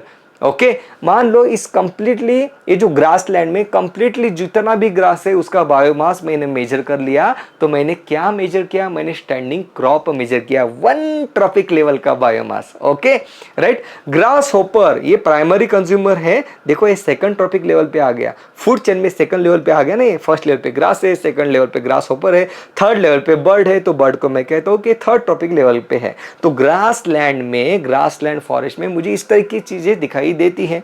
अब फॉरेस्ट इकोसिस्टम में क्या दिखाई देता है? देखो, फॉरेस्ट इकोसिस्टम में ट्रीज होते हैं, ट्रीज के ऊपर होते हैं बर्ड। तो ट्रीज हो गया भाई प्राइमरी प्रोड्यूसर, बर्ड्स क्या हो गया? Primary consumer. बिल्कुल सही बात है। ये रहा first trophic level, second trophic level. Ocean ecosystem कहां से शुरुआत होती है? फाइटोप्लैंक्टन, अल्जी से। बिल्कुल बात है। फाइटोप्लैंक्टन को खाते हैं ज़ूप्लैंक्टन, उसको खाने वाले छोटे छोटे ऑर्गेनिज्म। उनको कौन खाता है? Small fish. और स्मॉल फिश को बड़ी बड़ी फिश खा लेती है। आपको पता है, अपने वीडियोस देखे होंगे, ऐसे मुंह खोल के रहती है, कई सारे फिश को एक ही वक्त में वो खा लेती है। तो फाइटोप्लैंक्टन क्या हो गया? प्राइमरी प्रोड्यूसर हो गया। ज़ूप्लैंक्टन का क्या हो गया? प्राइमरी कंज्यूमर हो गया। स्मॉल फिश क्या हो गई? सेकेंडरी कंज्यूमर हो गए, जो प्राइमरी कंज्यूमर को खा रही है। ओके, चीजें क्लियर है। और लार्ज फिश हो गई टर्शियरी कंज्यूमर। तो फाइटोप्लैंक्टन यहाँ पे फूड चेन के कौन से लेवल पे है? फर्स्ट लेवल पे है। तो मैं कहता हूँ कि फर्स्ट ट्रॉपिक लेवल पे है। उसके बाद zooplankton second trophic level, small fish and large fish, इस तरीके से इनकी ट्रॉपिक लेवल डिफाइन की जाती है। बिल्कुल सही बात है। इस बेसिकली मैं आपको ये डायग्राम समझा रहा था, एनसीईआरटी द्वारा दी गई। अब एक 10% लॉ क्या हो, जिसे ड्यूरिंग एनर्जी फ्लो फॉलो किया जाता है। देखो, 10% लॉ ये कहता है कि only 10% of the energy is transfer to each trophic level from low trophic level. मतलब ग्रास को, अगर ग्रास ऊपर खा रहा है, मान लो ग्रास के पास 1000 किलो कैलोरी इतनी एनर्जी है, तो उसमें से 10% मतलब 1000 का 10% मतलब 100 किलो कैलोरी एनर्जी ही ग्रास हॉपर के पास जाएगी, ये कहता है energy flow. The remaining is lost during the transfer, भी बची हुई 90% कहा गई, the remaining lost is during the transfer broken down in respiration में यूज हो जाती है और lost to incomplete digestion by higher tropical level. तो ये लॉस हो जाती है ड्यूरिंग रेस्पिरेशन मेनली 90%, भाई 10% ही यूज की जाती है। क्लियर बात है? ओके तो जैसे मान लो सन से 1000 जूल इतनी एनर्जी आ गई, तो उसमें से 10% ही प्लांट कैप्चर करेगा। 2 to 10% हमने देखा, प्लांट ने 10% कैच की, तो जो यहाँ पे डियर है, जो हर्बियोर है, जो प्राइमरी कंज्यूमर है, इस 100 जूल का 10% दैट इज 10 जूल ही उसके पास एनर्जी आएगी। और इस डियर को मान लो लॉयन खा रहा है या ओल्फ खा रहा है, तो ओल्फ को डियर के पास 10 जूल है, उसका 10% दैट इज 1 जूल इतनी ही एनर्जी आएगी। इस ओल्फ को मान लो ह्यूमन ने खा लिया, लॉयन ने खा लिया, तो उसको ओल्फ के पास जो 1 जूल एनर्जी है उसका 10% दैट इज 0.1 जूल इतनी ही एनर्जी ह्यूमंस के पास ट्रांसफर होगी। इस तरीके से एनर्जी फ्लो होता है बिकॉज ऑफ लॉ ऑफ 10%। ये जो फूड चेन है लिमिट हो जाती है, ऐसे नहीं कि चलती रहेगी, क्योंकि 10% ही एनर्जी वन ट्रॉपिक लेवल से दूसरे ट्रॉपिक लेवल में ट्रांसफर होती है। चीजें क्लियर है? सिंपल सा कंसेप्ट है बेटा। Which of the following is the most stable ecosystem? The most stable ecosystem भाई it is ocean. Most stable ecosystem भाई ओशन में बदलाव ज्यादा नहीं होते। धरती पे अर्थक्वेक होता है, ओके धरती पे अर्थक्वेक होता है, टेम्परेचर बदलता है, बहुत सारी उथल पुथल होती है। As compared to it ocean is the most stable ecosystem. Which ecosystem has maximum biomass? 3, 2 and 1 बेटा। चलो which ecosystem has a maximum biomass किसके पास है? चलो देखो देखो देखो देखो जल्दी जल्दी जल्दी। हमने तो देखा पॉन्ड और लेक में तो भाई नहीं है, कौन है? Forest ecosystem. हमने क्या कहा था? फॉरेस्ट इकोसिस्टम में मैक्सिमम बायोमास प्रोडक्शन होता है, उसमें भी ट्रॉपिकल फॉरेस्ट में ज़्यादा होता है। The basic requirement for any ecosystem the basic requirement for any ecosystem to function as sustain is, the basic requirement क्या होती है किसी भी इकोसिस्टम की to function as sustain is? Yes, constant input of solar energy. Second law of thermodynamics ने हमें बताया, बिल्कुल सही बात है बेटा। पॉज कर लिया करो, मेरा स्पीड थोड़ा फास्ट रहेगा। What which are the primary consumers in a grazing food chain? Primary consumer कौन है ग्रेजिंग फूड चेन में? एक होते प्रोड्यूसर और एक होते कंज्यूमर। प्राइमरी कंज्यूमर कौन है? हर्बिवोर्स को हम प्राइमरी कंज्यूमर कहते हैं बेटा। ओके नाउ नीट 2014 यह इसमें कहा गया है if 20 joule of energy is trapped at the producer level then how much energy will be available to peacock as a food in the following chain? तो 20 joule energy है किसके पास? Plant के पास। Plant को माइस ने खाया, मतलब 2 joule 10% of 20 that is 2 joule will be available for the mice. Okay अब माइस को स्नेक ने खाया, मतलब 0.2 joule will be available for the snake. और स्नेक को किसने खाया? पीकॉक ने खाया, that is 0.02 joule will be available for the peacock. Law of 10% लगाओ, आपको आंसर मिल जाएगा। नीट 2014 भाई जितना PAR आता है उसमें से प्लांट क्या करता है, कितना PAR हमारे पास आता है ये पूछा गया है। Of the total incident solar radiation the proportion of PAR is less than 50%। उस लेस देन 50% से में भी 2 to 10% ही प्लांट द्वारा यूज किया जाता है। PAR की रेडिएशन क्या है? 400 to 700 नैनोमीटर।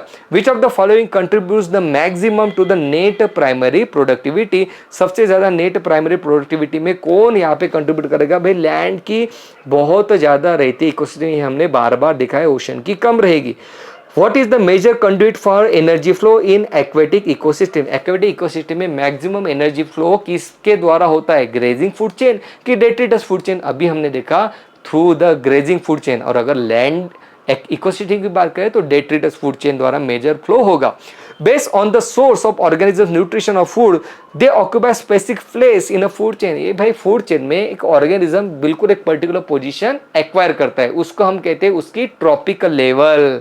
बिल्कुल सही बात है बेटा, पॉज कर लिया करो। हाँ अब बात करते हैं इकोलॉजिकल पिरामिड की। अब बेटा ध्यान से सुनना है आपने, क्योंकि यहाँ पे बहुत से बच्चों को कंफ्यूजन होता है, तो बिल्कुल ध्यान से सुनो, चीज़ों को समझना है। ओके तो फूड चेन में होता क्या है कि प्राइमरी प्रोड्यूसर होता है जो हर्बिवोर को खाता है, भाई हर्बिवोर को कार्निवोर खाता है। अब ये रही फूड चेन। अब इसी फूड चेन को मैं ग्राफिकली अगर आपके सामने रिप्रेजेंट करूं, ये रही फूड चेन। मैंने तो सीक्वेंस में मैंने लिखा, एक लाइन में लिखा कि भाई प्राइमरी प्रोड्यूसर होता है, उसका हर्बिवर खाते हैं, फिर हर्बिवर को कार्निवर खाते हैं। अब इसी फूड चेन को मैंने क्या किया, इस तरीके से ग्राफिकल प्रेजेंटेशन इसका बना दिया। तो ये जो ग्राफिकल प्रेजेंटेशन है इसे हम कहते हैं इकोलॉजिकल पिरामिड। इसे क्या कहते हैं हम, इकोलॉजिकल पिरामिड। इकोलॉजिकल पिरामिड जब हम बनाते हैं तो ध्यान से सुनो बेटा, नहीं तो गलत हो जाएगा। इकोलॉजिकल पिरामिड जब हम बनाते हैं तो कुछ चीज़ों को हमें ध्यान में रखना पड़ता है। कौन सी चीज़ें, what are the points to be consider while drawing ecological pyramid. मैंने कहा कि फूड चेन को मैंने एक लाइन में लिखा था, जहाँ पे प्रोड्यूसर था, फिर कंज्यूमर था, फिर सेकेंडरी कंज्यूमर था। अब उन्हीं को मैंने एक के नीचे एक इस तरीके से लिख लिया तो इकोलॉजिकल पिरामिड बन गया। जब भी मैं इकोलॉजिकल पिरामिड बनाता हूँ तो कुछ चीज़ें मुझे ध्यान में रखनी पड़ेगी। कौन सी चीज़ें, कि भाई सबसे पहले ये रहा इकोलॉजिकल पिरामिड की definition, it is a graphical representation between different trophic level of a food chain. चलो सही बात है, कौन सी चीजें ध्यान में रखनी पड़ेगी मुझे, the base of a pyramid should be presented by the producer. ये जो बेस है, इस बेस पे मैं हमेशा हमेशा हमेशा प्रोड्यूसर ही लिखूंगा। प्रोड्यूसर कौन होते हैं, जो फोटोसिंथेसिस द्वारा फूड का प्रोडक्शन करा पाते हैं। बिल्कुल सही बात है, बिल्कुल सही बात, सिंपल सी डेफिनेशन मैंने बता दी। तो हमेशा किसी भी इकोलॉजिकल पिरामिड का बेस के ऊपर मैं हमेशा प्रोड्यूसर ही लिखूंगा। जैसे यहाँ पे भी मैंने प्रोड्यूसर लिखा, ऐसा नहीं कि बेस पे मैंने हर्बिवर लिख दिया, बेस पे मैंने कार्निवर लिख दिया, ऐसा नहीं। तो हमेशा बेस के ऊपर मैं प्रोड्यूसर ही यहाँ पे ड्रॉ करने वाला हूँ। Okay, all members of one trophic level should be counted. अब किसी भी एक ट्रॉपिक लेवल में ऐसा नहीं कि फॉरेस्ट कि अगर मैं बात कर रहा हूँ वहां पे मुझे प्रोड्यूसर मतलब ट्री दिखाई दे रहा है, तो किसी एक ट्री को ही मैंने पकड़ लिया और मैंने कहा कि इस फॉरेस्ट का जो मैं एक ही ट्री के लिए इतना सा ग्राफ बनाऊंगा, ऐसा नहीं। तो फर्स्ट टॉपिक लेवल में जितनी ट्री आती है उन सभी ट्रीज को मुझे कंसिडर करना पड़ेगा। नहीं समझ में आया तो आ जाएगा समझ में। ओके, अब it is drawn for the grazing food chain, it is not drawn for the detritus food chain. ये चीजें बेसिक चीजें मुझे समझ में आ गई। बेसिक तो बेसिक इतना इंपॉर्टेंट है कि भाई बेस जो है, बेस पे हमें हमेशा प्रोड्यूसर ही रखना है। ओके ना, अब इन इकोलॉजिकल पिरामिड के कुछ टाइप है, जैसे कि पिरामिड ऑफ नंबर, जैसे कि pyramid of biomass and pyramid of energy. Clear है ना। Let's talk about the pyramid of energy क्या होती है। Let's talk about pyramid of energy of grassland. अब ग्रासलैंड में क्या होता है भाई, ग्रास होते हैं, ग्रास को ग्रास हॉपर खाते हैं, ग्रास हॉपर को स्नेक खाता है। तो इसी फूड चेन को मैं ग्राफिकली अब रिप्रेजेंट करने वाला हूं, मतलब मैं इकोलॉजिकल पिरामिड बनाने वाला हूं। किसका, ecological pyramid of energy for the grassland. ऊपर से नीचे ठीक से पढ़ो, ecological pyramid of energy for the grassland ecosystem में बना रहा हूं। तो सबसे पहले बेस में मैं क्या लिखने वाला हूं, ध्यान से सुना फिर गड़बड़ कर देता हूं। बेस में मैं यहाँ पे ग्रास को लिख दूंगा। ओके, ग्रास को कौन खाता है भाई, ग्रास हॉपर खाता है, और ग्रास हॉपर को कौन खाता है, स्नेक खाता है। इस तरीके से मैंने लिख दिया। अब देखो, अब यहाँ पे बात हो रही एनर्जी की, तो मुझे ये पता है कि वन ट्रॉपिक लेवल से सेकंड ट्रॉपिक लेवल में 10% ही एनर्जी जाती है। मान लो ग्रास के पास 10,000 किलो कैलोरी इतनी एनर्जी है। कंप्लीट ग्रासलैंड इकोसिस्टम की इतनी बड़ा इकोसिस्टम ग्रासलैंड। ओके, तो वहां पे सभी ग्रास की मैंने मान लो एनर्जी कैलकुलेट कर ली। लेट्स से कि उन्होंने 10,000 किलो कैलोरी उतनी एनर्जी उनके पास है। तो ग्रास हॉपर के लिए कितनी अवेलेबल हो जाएगी, कितनी ट्रांसफर हो जाएगी ग्रास हॉपर के पास, 1000 किलो कैलोरी। 10% 10,000 का 10% 1000 हो गया। अब 1000 का 10% अवेलेबल होगा स्नेक के लिए, दैट इज 100 किलो कैलोरी। तो मैं अब यहाँ पे ग्रास के लिए 10,000 किलो कैलोरी का रिप्रेजेंटेशन बनाऊंगा कुछ इस तरीके से। ओके, बिल्कुल सही बात है। अब मैंने 10,000 के लिए इतना बनाया, तो मैं 1000 के लिए भाई थोड़ा छोटा बनाऊंगा, देखो इतना, राइट।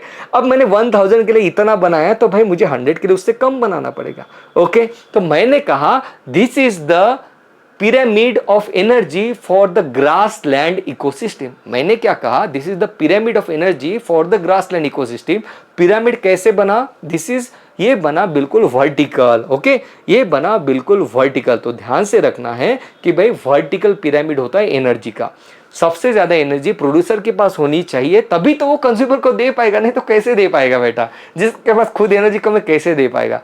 जैसे फॉरेस्ट में, चलो मैंने यहाँ पे ट्री निकाल दिया और बर्ड निकाल दिया। ओके, तो बिल्कुल यही बात हो गई कि भाई यहाँ पे भी मुझे वर्टिकल पिरामिड दिखाई दे रहा है, अपराइट पिरामिड दिखाई दे रहा है। अपराइट मतलब कुछ इस तरीके से, है ना, उल्टा नहीं दिखाई दिया, ऐसा नहीं दिखाई दिया, वर्टिकल पिरामिड दिखाई दे रहा है। जैसे एक्वेटिक इकोसिस्टम में फाइटोप्लैंक्टन को खाता है ज़ूप्लैंक्टन, ज़ूप्लैंक्टन को खाता है फिश। फाइटोप्लैंक्टन के पास बहुत ज़्यादा एनर्जी, इसलिए तो ट्रांसफर कर पाता है, प्रोड्यूसर है भाई। ओके, तो यहाँ पे लॉ ऑफ 10% लगता है। ओके, तो प्रोड्यूसर के पास ज्यादा एनर्जी है, वो दे रहा है ज़ूप्लैंक्टन को। उसके बाद ज़ूप्लैंक्टन के पास 10% एनर्जी आ गई और 10% से उसने, और मतलब उसकी 10% उसने फिश को ट्रांसफर कर दी। बिल्कुल सही बात है, लॉ ऑफ एनर्जी फॉलो हो गया। तो हम कहते हैं pyramid of energy is always, please note this down, pyramid of energy is always upright, that is why it is able to support high trophic level. नहीं तो भाई सपोर्ट ही नहीं कर पाएगी, इकोसिस्टम कोलैप्स हो जाएगी। प्रोड्यूसर के पास हमेशा ज्यादा एनर्जी होती है, इसलिए जब आप पिरामिड ऑफ एनर्जी ड्रॉ करते हो तो आपको दिखाई देता है कि यहाँ पे ब्रॉड बेस आपको दिखाई देता है। फाइटोप्लैंक्टन कितनी सारी एनर्जी बनाते हैं, small small small microscopic organism है बेटा, है ना, इतनी सारी एनर्जी उनके पास है। ओके, इसलिए तो ज़ूप्लैंक्टन को सपोर्ट कर पाते हैं। फाइटोप्लैंक्टन निकाल दो, ज़ूप्लैंक्टन नहीं बचेंगे, छोटी फिश नहीं बचेगी, बड़ी फिश नहीं बचेगी, खत्म इकोसिस्टम। तो यहाँ पे वही बात हो रही है कि यहाँ पे हमेशा जो प्रोड्यूसर है वो बहुत ज्यादा एनर्जी उसके पास होती है। Pyramid is always upright, that is why it is able to support higher trophic level. Very very important point. तो ये तो रहा पिरामिड ऑफ एनर्जी जो हमें हमेशा अपराइट दिखाई देती है, चाहे कोई भी इकोसिस्टम हो। Now let's talk about the pyramid of number. Now हम फिर से ग्रास को यहाँ पे लिख दिया, फिर हमने ग्रास होपर को लिख दिया, फिर हमने स्नेक को लिख दिया। अब देखो, मान लो किसी ग्रास लैंड इकोसिस्टम में कितने सारे ग्रास होते हैं उसको आपने काउंट कर लिया। मान लो 10,000 ग्रास है, मान लो 10,000 ग्रास है तो आपने 10,000 निकाले। अब जाहिर से बात है ग्रास ऊपर तो इतने नहीं होंगे भाई। ग्रास कितने सारे होते हैं आपको फैले हुए दिखते हैं, इतने सारे ग्रास ऊपर थोड़ी होते हैं, जितने हर एक ग्रास के ऊपर एक एक ग्रास ऊपर थोड़ी बैठा होता है ना। तो ग्रास ऊपर की जो नंबर है कम है ग्रास से, तो हमने यहाँ पे छोटा सा ड्रॉ कर लिया इस तरीके से। अब ये जो ग्रास ऊपर है उसके कंपैरिजन में स्नेक और कम है बेटा, आपको दिखाई देता है। अगर आपने देख ले, मेजर कर ले, तो जितना ग्रास है उतने स्नेक थोड़ी दिखेंगे आप लोग। मान लो 10,000 ग्रास है तो 10,000 स्नेक थोड़ी रहते हैं, ऐसे थोड़ी बाढ़ थोड़ी आ रही है स्नेक की। तो स्नेक ग्रास ऊपर से और ज्यादा कम है। तो यहाँ पे आपको दिखाई दिया कि भाई आपने नंबर कैलकुलेट कर लिया था हर एक टॉपिक लेवल का, और अकॉर्डिंगली आपने पिरामिड ड्रॉ किया तो आपको ये दिखाई दिया कि pyramid of number for the grass land is upright. बिल्कुल सही बात है। ओके, नाउ अब यहाँ पे बात करते हैं फॉरेस्ट की। हमने यहाँ पे क्या किया, एक मिनट, यहाँ पे कुछ बात लिखी वो पढ़ लेते। So large number of producer support consumer, और यहाँ पे मुझे ये दिखाई दे रहा है कि अपराइट पिरामिड दिखाई दे रहा है। चलो अब फॉरेस्ट की बात करते हैं। फॉरेस्ट में क्या होते हैं, ट्रीज होते हैं, बर्ड्स होते हैं। तो यहाँ पे मैंने ट्री ड्रॉ किया क्योंकि आपको पता है कि प्रोड्यूसर हमें हमेशा बेस के ऊपर ही ड्रॉ करना है। तो मैंने यहाँ पे ट्री ड्रॉ कर लिया। और ट्री किससे सपोर्ट करता है, बर्ड को, बर्ड सीड को खा रहे हैं। बिल्कुल। अब मुझे बताओ, एक ट्री मैंने इतना ड्रॉ कर लिया, तो एक ट्री के ऊपर एक ही बर्ड रहेगा कि कई सारे बर्ड रहते, कई सारे रहते, हो सकता है कि 50 बर्ड हो। तो एक ट्री कई सारे बर्ड को सपोर्ट करती है। तो मैं यहाँ पे बर्ड का जो लेंथ है देखो ज्यादा बना रहा हूं, बर्ड ज्यादा है इसलिए मैंने ब्रॉड बना दिया। ओके राइट, ट्री को मैंने स्मॉल उसको बना दिया, उसका जो डायमेंशन मैंने कम रखा और बर्ड का ज्यादा रखा। बिल्कुल सही बात है, क्योंकि नंबर ज्यादा है ना भाई। एक ट्री मान लो 100 बर्ड्स को सपोर्ट करता है तो ज्यादा बनाना पड़ेगा ना मुझे, उसका बेस बड़ा बनाना पड़ेगा। ध्यान से देखो, तो ये क्या रहा, ये रहा इन्वर्टेड पिरामिड। क्यों? क्योंकि there are more number of birds than the tree, और यहाँ पे मिलता है मुझे इन्वर्टेड पिरामिड। तो यहाँ पे एक इंपॉर्टेंट एमसीक्यू ये बन रहा है कि इन forest ecosystem the pyramid of number is inverted. अब इसको याद क्यों करना है, मैंने देखे हैं बच्चे यार इसको याद करते रहते हैं। क्यों? एक ट्री है तो इतना सा ट्री निकाल लिया आपने, रिप्रेजेंट किया, और बर्ड कई सारे, नंबर की बात कर रहे हो आप, नंबर की, बी केयरफुल। ट्री का वेट ज्यादा है, मैं बायोमास की बात नहीं कर रहा हूं, मैं नंबर की बात कर रहा हूं, मैं नंबर ही कैलकुलेट करूंगा यहाँ पे। जैसे एक्वेटिक इकोसिस्टम देख लो यार, एक्वेटिक इकोसिस्टम में आपने फाइटोप्लैंक्टन ड्रॉ किया, उसके आप, क्योंकि ये प्रोड्यूसर है उसको कंज्यूम करने वाले ज़ूप्लैंक्टन उसके ऊपर, that is second trophic level. Zooplankton को कंज्यूम करने वाले फिश उसके ऊपर, that is third trophic level पे आपने ड्रॉ कर लिया। अब फाइटोप्लैंक्टन क्या होते हैं, फाइटोप्लैंक्टन कितने सारे हैं, microscopic, single cell, non flagellated, इतने सारे फाइटोप्लैंक्टन, इतना बड़ा निकाल दिया आपने, राइट। अब वो सपोर्ट करते हैं ज़ूप्लैंक्टन को, थोड़ी उनकी नंबर कम है, और फिश तो और भी कम है भाई, फिश तो हमें दिखती है आंखों से, वो तो कम है। तो मुझे ये दिखाई दे रहा है कि in aquatic ecosystem the pyramid of number is upright, बिल्कुल, because there is a huge number of microscopic phytoplankton that support the zooplankton. आपने नंबर ही बात की यहाँ पे। तो बेसिकली आपको ये पता चल गया कि pyramid of number is inverted for the forest ecosystem, otherwise pyramid of number is upright for other ecosystem like aquatic and grassland ecosystem. Clear है बेटा? ध्यान से सुनो तो बिल्कुल समझ में आ जाएगा, कोई उसमें ज़्यादा दिक्कत वाली बात है नहीं। Now let's talk about the pyramid of biomass. तो फिर से आप प्रोड्यूसर सबसे पहले कौन निकालोगे? ग्रास निकालोगे, फिर उसके ऊपर ग्रास ऊपर, second trophic level, third trophic level snake. अब यहाँ पे आपने क्या किया कि ग्रास का कंप्लीट इतना सारा ग्रास है जिसका नंबर भी बहुत सारा है, उसको आपने मेजर कर लिया, तो बायोमास तो बहुत बड़ा आएगा भाई। ओके, ग्रास ऊपर का बायोमास कम आएगा, उनका नंबर भी कम है। ओके, तो उसका बायोमास कम, और स्नेक उनका नंबर भी कम है भाई, इसलिए उनका बायोमास कम आएगा इस तरीके से। ओके, तो मुझे यहाँ पे मिलेगा, यहाँ पे मैंने बायोमास मतलब वेट देख रहा हूं मैंने सभी ग्रास, ये जो ग्रासलैंड इकोसिस्टम है, मैंने ग्रास का वेट कर लिया, राइट, उसका वजन कर लिया मैंने कि इतना वजन है, तो मुझे तो ज्यादा मिलेगा ना, इतना सारा ग्रास फैला रहता है ग्रासलैंड इकोसिस्टम में। एज कंपेरेटिव ग्रास ऑपर का मुझे नंबर कम दिखता है, ग्रास के कंपैरिजन में ग्रास ऑपर का नंबर कम है, तो उसका वेट अभी मुझे कम दिखाई देता है। क्लियर बात है? तो मुझे ये चीज समझ में आ गई कि pyramid of biomass it is upright for the grassland ecosystem. मैंने सबसे पहले पिरामिड ऑफ एनर्जी की बात की, जहां पे सभी पिरामिड्स अपराइट थे। उसके बाद मैंने बात की पिरामिड ऑफ नंबर, जहां पे फॉरेस्ट इकोसिस्टम का पिरामिड ऑफ नंबर ये इन्वर्टेड था। यहां पे मैं बात करूं पिरामिड ऑफ बायोमास, जहां पे ग्रासलैंड इकोसिस्टम जो है उसका pyramid for biomass is upright ना। अब मैं फॉरेस्ट की बात करता हूं, तो यहाँ पे ट्री डाल दिया मैंने, यहाँ पे बर्ड कर दिया। अब मुझे बताओ ट्री का वजन ज्यादा है कि बर्ड्स का वजन ज्यादा? ट्री का ज्यादा है कि बर्ड्स का ज्यादा है? मान लो एक ट्री है, उसके ऊपर 100 बर्ड्स बैठे हैं, फिर भी क्या अब ये 100 बर्ड का वेट ज्यादा है कि एक ट्री का ज्यादा है? इतनी बड़ी ट्री रहती है यार, उसका वेट इतना ज्यादा, बर्ड का वेट कम। तो यहाँ पे pyramid of biomass it is upright for the forest ecosystem. समझ में आ रहा है? समझ में आ रहा है आपको? Okay, now let's talk about aquatic ecosystem. यहाँ पे मैंने फाइटोप्लैंक्टन ड्रॉ किया, फिर ज़ूप्लैंक्टन, फिश। अब मैंने क्या कहा कि यार फाइटोप्लैंक्टन इतने सारे होते हैं नंबर में, लेकिन वो माइक्रोस्कोपिक है, तो उनका वेट कम है बेटा। ज़ूप्लैंक्टन बहुत ज्यादा होते हैं फिश के कंपैरिजन में, लेकिन माइक्रोस्कोपिक सिंगल सेल्ड ऑर्गेनिजम्स है।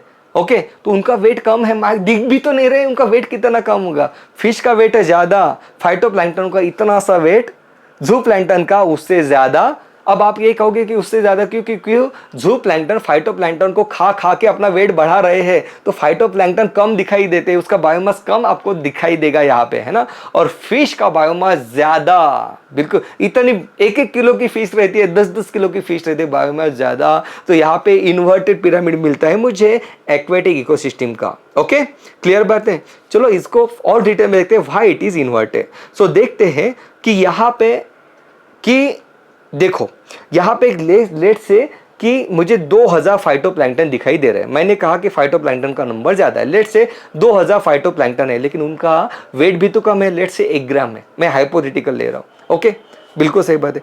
लेट से ज़ूप्लैंक्टन जो है, ज़ूप्लैंक्टन का लेट से यहाँ पे 500 ज़ूप्लैंक्टन दिखाई दे रहे हैं, फाइटोप्लैंक्टन से कम है, और उनका लेकिन वेट भी तो कम है, 10 ग्राम ही वेट है। ओके, हालांकि फाइटोप्लैंक्टन से वेट थोड़ा ज्यादा है। और यहाँ पे फिश का देखो, फिश का क्या है? फिश का भाई इतना सारा, मान लो उसका वेट जो है 500 है, 500 ग्राम, नॉट 300। मान लो आधा किलो की एक फिश आपको दिखाई दे रहा है, 50 फिश है। तो यहाँ पे फिश जो है, फिश का जो बायोमास है ज्यादा है, तो यहाँ पे मुझे दिखाई देता है इन्वर्टेड पिरामिड। डायग्राम गलत है बेटा, ये डायग्राम, ये सही डायग्राम है, यहाँ पे जो दिखाई दे रही है ये सही डायग्राम है, इस पेज पे जो डायग्राम है गलत दिखाई दे रही है। तो आपको ये देखना है कि फिश का भाई बायोमास ज्यादा है, फाइटोप्लैंक्टन तो मुझे दिखाई भी नहीं दे रहे हैं। इसलिए मैं ये कहता हूँ यहाँ पे फिश का जो मैंने ग्राफिक्स बनाया है वो बड़ा बनाया है, क्योंकि मैं फिश का बायोमास ले रहा हूँ जो कि फाइटोप्लैंक्टन से बहुत ज्यादा है, तो ये इन्वर्टेड पिरामिड है। क्लियर है? ओके, बिल्कुल सही बात। नाउ इन्वर्टेड पिरामिड मुझे कहाँ पे दिखे? इन्वर्टेड पिरामिड मुझे दिखा फॉरेस्ट इकोसिस्टम में नंबर को लेके, और इन्वर्टेड पिरामिड मुझे दिखा एक्वेटिक इकोसिस्टम में बायोमास को लेके। ये चीज क्लियर हो रही है आपकी। Okay, now limitations of ecological pyramid. Ecological pyramid assume simple food chain but in reality food web exist. बिल्कुल सही बात है यार। अब रियलिटी में ऐसे थोड़ी ना होता है कि भाई ग्रास हॉपर को स्नेक कहेगा कि मैं ही तुझे खाता हूं, बर्ड आएगा बीच में स्नेक को लेके चला जाएगा। तो कॉम्प्लेक्स फूड चेन यहाँ पे एग्जिट होती है। One member can occupy more than one tropic level. बिल्कुल सही बात है, ये भी सही बात है भाई। जैसे कि बर्ड इंसेक्ट को खाता है, अब इंसेक्ट को स्नेक खा रहा है, उस स्नेक को बर्ड भी खा सकता है। ओके, तो यहाँ पे बर्ड की ट्रॉपिक लेवल चेंज हो रही है। बिल्कुल सही बात है। It is drawn for grazing food chain, detritus food chain के लिए इकोलॉजिकल पिरामिड नहीं होता है। चलो यहाँ पे एमसीक्यू लेते हैं। Which of the following pyramid can never be inverted in natural ecosystem. कभी भी इन्वर्टेड नहीं रहेगा। कौन सा? Pyramid of, yes, 3, 2 and 1। Pyramid of energy will never be inverted बेटा, क्योंकि नहीं तो इकोसिस्टम को सपोर्ट कौन करेगा? It is always upright. 10% law follow होता है। 2021 का MCQ, which of the following statement is not correct? Pyramid of energy is always upright. बिल्कुल सही स्टेटमेंट है। Pyramid of number in a grassland ecosystem is upright. Pyramid of number बिल्कुल सही बात है, ये अपरेट होता है। Pyramid of biomass in sea is generally inverted. Biomass जो होता है सी में इन्वर्टेड होता है। बिल्कुल सही बात, तो फोर्थ ऑप्शन गलत ही होगा। Pyramid of biomass is sea in sea is generally upright. नहीं बेटा, pyramid of biomass in sea it is inverted. Phytoplankton का वेट ही कितना है? इतना सा वेट है। नंबर ज्यादा भी पकड़ लो आप, फिर भी उसका वेट कितना कम रहेगा? फिश का वेट आधा आधा किलो की एक फिश रहती है। तो फिश जो अपर टॉपिक लेवल पे है वो ब्रॉड वहां पे बेस बनाती है। क्लियर बात है। Okay, which of the following statement is incorrect? NEET 2020 का MCQ. Biomass decreases from first to fourth trophic level. क्या ये सही है? Energy content gradually increase from the first to fourth trophic level. नहीं भाई, ये तो बहुत ही गलत स्टेटमेंट हो गया। एनर्जी कंटेंट ग्रेजुअली इंक्रीज कैसे होगा? डिक्रीज होते रहता है। लॉ ऑफ 10% एनर्जी फॉलो होता है। Number of individual decreases from first to fourth trophic level. हाँ, नंबर ऑफ भाई ये कम दिखाई देते हैं, नहीं तो इकोसिस्टम कोलैप्स हो जाएगी। अगर कंज्यूमर ज्यादा है और प्रोड्यूसर कम है तो इकोसिस्टम कोलैप्स हो जाएगी बेटा। Energy content gradually decrease from first to fourth trophic level. बिल्कुल सही बात है। 10% एनर्जी कम होते जाती है। Which of the following statement is incorrect regarding the phosphorus cycle? तो फॉस्फोरस साइकिल अभी हम देखने वाले हैं, लेकिन इस क्वेश्चन का आंसर था भाई, चलो आने वाले सेशन में हम देखते हैं। Which of the following ecological pyramid is generally inverted? Inverted कौन रहता है? फॉरेस्ट में नंबर और एक्वेटिक में बायोमास वाला। देखो बिल्कुल सही बात है। एक्वेटिक में दैट इज सी में बायोमास वाला। विच of the following ecological pyramid will be obtained with the following data? Primary producer 10 gram, primary consumer 60 ग्राम। तो देखो, तो यहाँ पे हम बात करें बायोमास की, क्योंकि ग्राम का दिया है। अब मतलब पिरामिड ऑफ बायोमास हम निकालेंगे तो हमने ये देखा था कि सबसे नीचे हम प्रोड्यूसर को ड्रॉ करेंगे। तो आपने 10 ग्राम के लिए प्रोड्यूसर ड्रॉ कर लिए, 60 ग्राम के लिए आप थोड़ा ज्यादा बेस लोगे, 120 के लिए और ज्यादा लोगे तो इन्वर्टेड बायोमास यहाँ पे आता है। प्राइमरी प्रोड्यूसर जैसे यहाँ पे देख लो, उसके ऊपर हम प्राइमरी कंज्यूमर ड्रॉ करेंगे, उसके ऊपर सेकेंडरी कंज्यूमर। ओके, अब प्राइमरी प्रोड्यूसर जो है कितना है? 10 ग्राम, और यहाँ पे प्राइमरी कंज्यूमर कितना दिया है? 60 ग्राम। तो 10 से 60 मुझे ज्यादा बनाना पड़ेगा ना। बिल्कुल सही बात है। And then the secondary consumer is 120 gram, 120 gram, तो मुझे और ज्यादा बड़ा बनाना पड़ेगा। तो आप देख रहे हो यहाँ पे इन्वर्टेड पिरामिड मुझे दिखाई दे रहा है उल्टा। इन्वर्टेड मतलब उल्टा। ओके, जिसका जो ये है एंडिंग है ये नीचे है और ये रहा सीधा upright. Okay, the primary producer of a deep sea hydrothermal vent ecosystem.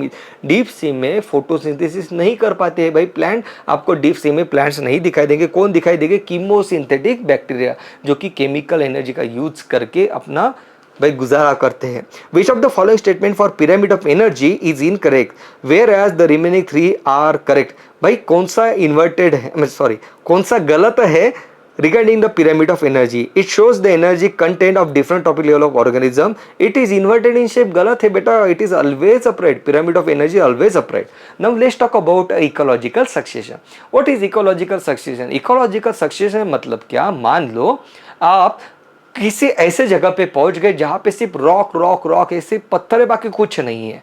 अब वहां पे आप बिल्कुल प्रेडिक्ट कर सकते हो कि भाई ये जो पत्थर वाला इतना बड़ा एरिया है, यहाँ पे फॉरेस्ट मतलब एक नई इकोसिस्टम किस तरीके से बनेगी आप बिल्कुल प्रेडिक्ट कर सकते हो। ये यहाँ पे बिल्कुल आप चेंजेस भी प्रेडिक्ट कर सकते हो कि भाई ये यहाँ पे मुझे रॉक दिखाई दे रहा है, इसके बाद यहाँ पे ये होगा, ये होगा, ये होगा, ये होगा, और अल्टीमेटली यहाँ पे हरियाली हो जाएगी। सो ये जो प्रेडिक्टेबल चेंजेस है, gradually and fairly predictable changes in the species composition in a given area, it is called as ecological succession. सही बात है, मैंने क्या कहा, एक बड़ा सा एरिया जहाँ पे पत्थर है, तो आप उस एरिया को देख के बता सकते हो कि यहाँ पे किस तरीके से कंप्लीट यहाँ पे बिल्कुल हरियाली आ जाएगी कुछ सालों बाद। ये आप बिल्कुल प्रेडिक्ट कर सकते हो, जिसे इकोलॉजिकल सक्सेशन कहते हैं। देखो यहाँ पे बेयर आपको रॉक दिखाई दे रहे हैं, तो सबसे पहले होता क्या है, वहां पे आ जाता है लाइकेन। लाइकेन आ जाता है। आप कहोगे लाइकेन कैसे आ गया सर, लाइकेन तो आना नहीं चाहिए था, वहाँ पे तो सिर्फ रॉक है। भाई हवा में है, स्पोर्स है, ओके, तो वो आ जाएंगे वहाँ पे, बिल्कुल सही बात है। इस तरीके से सबसे पहले लाइकेन वहाँ पे आ जाएगा, यही होगा। बिल्कुल आप बिल्कुल कॉन्फिडेंटली कह सकते हो कि बिल्कुल रॉकी एरिया है, तो सबसे पहले वहाँ पे, क्योंकि लाइकेन ही उस एरिया में ग्रो कर पाता है, which is a association of algae and fungus. Okay, तो अल्जी अपना खाना बनाएगी, फंगस उसको बिल्कुल धीरे धीरे धीरे यार अटैचमेंट प्रोवाइड करेगा उस रॉक को लेके। ओके, और फिर यहाँ पे एसिड का प्रोडक्शन भी करता है ये लाइकेन, और धीरे धीरे धीरे ये जो रॉक है उसको वो विदरिंग ऑफ रॉक करता है, मतलब रॉक से सॉइल बनाना शुरू कर देता है। जैसे जैसे सॉइल बनेगी तो अब बाकी के प्लांट्स वहाँ पे आ जाएंगे, जैसे कि एनुअल वीड आएगा, फिर धीरे धीरे धीरे सॉइल बन रही है तो ग्रास भी आएगा, फिर धीरे धीरे धीरे श्रब आएगा, और फिर आएंगे छोटे छोटे प्लांट, फिर आ जाएगी ट्रीज, और इस तरीके से वहाँ पे फॉरेस्ट बन जाएगा। तो बेसिकली आपने बिल्कुल प्रेडिक्ट कर लिया था कि भाई ये जो रॉकी एरिया है यहाँ पे भाई लाइकेन आएगा, और बाद में धीरे धीरे बाकी की कम्युनिटी यहाँ पे आ जाएगी। ओके, तो succession starts in area where no living organisms are there. तो इकोलॉजिकल सक्सेशन मतलब क्या, आप वो ऐसी जगह रहती जहां पे पहले कभी कोई लिविंग ऑर्गेनिज्म नहीं था। The process of gradual and fairly predictable change in the specific composition of a given area, it is called as ecological succession। तो सक्सेशन शुरू कहाँ पे होता है कि जो ऑलरेडी डेवलप्ड एरिया है वहां पे जो डेवलपमेंट और ज्यादा नई स्पेसीज वहां पे आ रही है, तो क्या आप उसको सक्सेशन कहोगे? उसको नहीं कहोगे आप।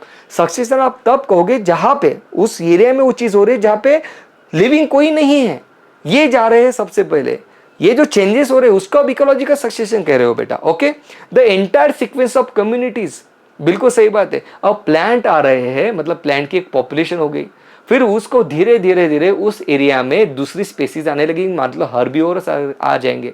तो ये दो स्पेसीज आ गई, मतलब दो स्पेसीज आ गई, तो दोनों की दो दो पॉपुलेशन, तो ये नाउ यहाँ पे अलग अलग पॉपुलेशन यहाँ पे आ रही है और कम्युनिटी बन रही है। कम्युनिटी मतलब क्या, अलग अलग पॉपुलेशन मिला के कम्युनिटी बनाती है।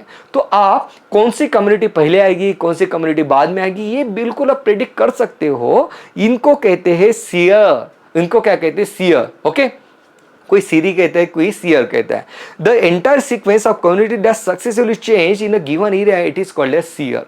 ओके, और ये जो कम्युनिटी है, ये जो यहाँ पे सीक्वेंस को आपने सियर कहा, भाई ये सीरियल चेंजेस है, इसको आपने कहा सीक्वेंस को कहा सियर, और यहाँ पे जो कम्युनिटी आ रही है उन कम्युनिटीज को आप कहते हो सीरियल कम्युनिटीज। बिल्कुल सही बात है, इन कम्युनिटीज को आप कहते हो सीरियल कम्युनिटी या सीरियल स्टेजेस। कि भाई सबसे पहले लाइकेन आया, तो ये रहा एक सीरियल कम्युनिटी, इस तरीके से आप बात करोगे। फिर मान लो श्रब आ रहे हैं और कुछ अलग छोटे मोटे इंसेक्ट आ रहे हैं, तो आप कह रहे हो कि ये श्रब की कम्युनिटी, यहाँ पे इंसेक्ट भी आ चुके हैं। तो ये रहा पहला सीरियल स्टेज, फिर रहा नेक्स्ट सीरियल स्टेज, फिर आ रहा है थर्ड सीरियल स्टेज। इस तरीके से ग्रोथ हो रहा है, इकोसिस्टम का सक्सेशन हो रहा है।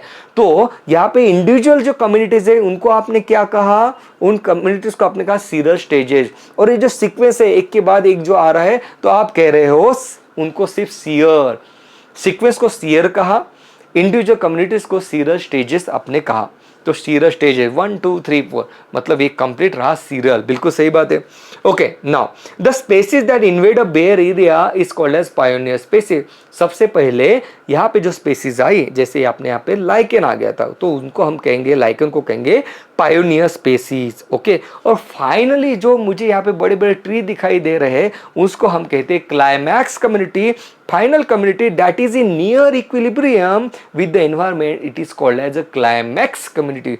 क्लाइमैक्स कम्युनिटी फाइनल कम्युनिटी है बेटा। ओके, इस तरीके से इकोसिस्टम जहां पे कुछ भी नहीं था वहां पे इकोलॉजिकल सक्सेशन हुआ, जहां पे सीयर द्वारा मतलब एक सीक्वेंस द्वारा इकोसिस्टम को डेवलप किया गया। किस चीज का सीक्वेंस था? सीरियल स्टेजेस का सीक्वेंस था।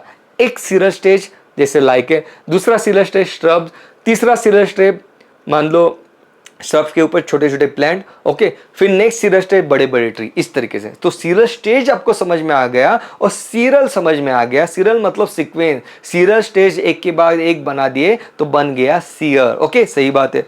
Okay, now the succession starts in an area where no living organism are present. Now अब यहाँ पे सक्सेशन कहाँ पे? जहाँ पे कोई भी लिविंग ऑर्गेनिज्म नहीं है वहां पे ही जो डेवलपमेंट हो रही है उसको हम सक्सेशन कह रहे हैं। अब ये हो सकता है कि ये रॉक एरिया जो है, रॉकी एरिया, ये पहले से ही हो, या तो ये हो सकता है कि वहां पे पहले फॉरेस्ट था, वहां पे आग लग गई, पूरा डिस्ट्रॉय हो गया, अब सिर्फ रॉक रॉक बचे। मैंने दो कंडीशन बताई। मैंने कहा आप ऐसे एरिया में जाते हो जहाँ पे सिर्फ रॉक्स बताए हैं, सिर्फ पत्थर पत्थर पत्थर है दूर दूर तक। तो दो कंडीशन है, एक तो पहले से ऐसा था, नहीं तो ऐसा भी हो सकता है कि वहां पे पहले फॉरेस्ट था, सब कुछ जल गया और सिर्फ पत्थर बच गया। Okay, now what is primary succession? Primary succession मतलब क्या? Area where no living organism ever existed, जहां पे कोई कभी भी नहीं था, बिल्कुल पुरातन जमाने से कोई नहीं था वहां पे। जैसे कि न्यूली कुल्ड लार्वा हो गया, बेयर रॉक हो गया, जैसे आपने नया पॉन्ड बना लिया आपके घर के मतलब गार्डन में, जहां पे तो पहले से कोई नहीं है, आपने बनाया। तो यहां पे जो सक्सेशन होगा उसे आप कहोगे प्राइमरी सक्सेशन। जबकि that is area that somehow lost all the living organism that existed. जैसे मान लो कोई फॉरेस्ट है, उस फॉरेस्ट पूरा फॉरेस्ट जल गया, वहां पे सिर्फ पत्थर पत्थर बचे। अब ये वहां पे जो सक्सेशन होगा, मतलब वहां पे जो धीरे धीरे कम्युनिटी डेवलप होगी, उस टाइप के सक्सेशन को आप सेकेंडरी सक्सेशन कहते हो। तो प्राइमरी सक्सेशन अलग हो गया, सेकेंडरी सक्सेशन अलग हो गया। अगर मैंने आपको पूछा कि भाई प्राइमरी सक्सेशन ज्यादा फास्ट रहेगा कि सेकेंडरी सक्सेशन ज्यादा फास्ट रहेगा, दोनों में सिर्फ पत्थर पत्थर है, तो ध्यान से देखो सेकेंडरी सक्सेशन ज्यादा फास्ट रहेगा, क्योंकि वहां पे सब कुछ जल गया लेकिन कुछ तो स्पोर्स अभी भी बचे हुए जो जमीन के अंदर है, तो वहां पे वो तो बिल्कुल इमीडिएटली डेवलप हो जाएंगे। वो बिल्कुल उनको लाइकेन के लिए वेट भी नहीं करना पड़ेगा, जल्दी जल्दी जल्दी डेवलप हो जाएंगे। तो ये होता है भाई सेकेंडरी सक्सेशन। सिंस सम सॉइल और सेडिमेंट, वहां पे सॉइल तो ऑलरेडी है, कुछ सेडिमेंट ऑलरेडी है, secondary succession is faster than the primary succession. ये एमसीक्यू है बेटा, क्लियर है? तो मैंने आपको क्या समझाया, इकोलॉजिकल सक्सेशन क्या होता है। इकोलॉजिकल सक्सेशन के दो टाइप है, primary succession, secondary succession. Secondary succession मतलब क्या और प्राइमरी सक्सेशन मतलब क्या?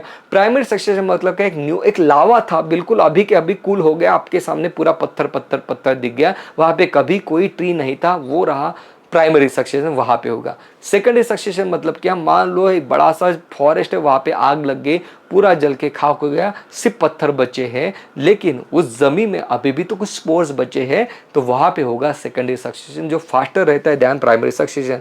What is xerarch succession?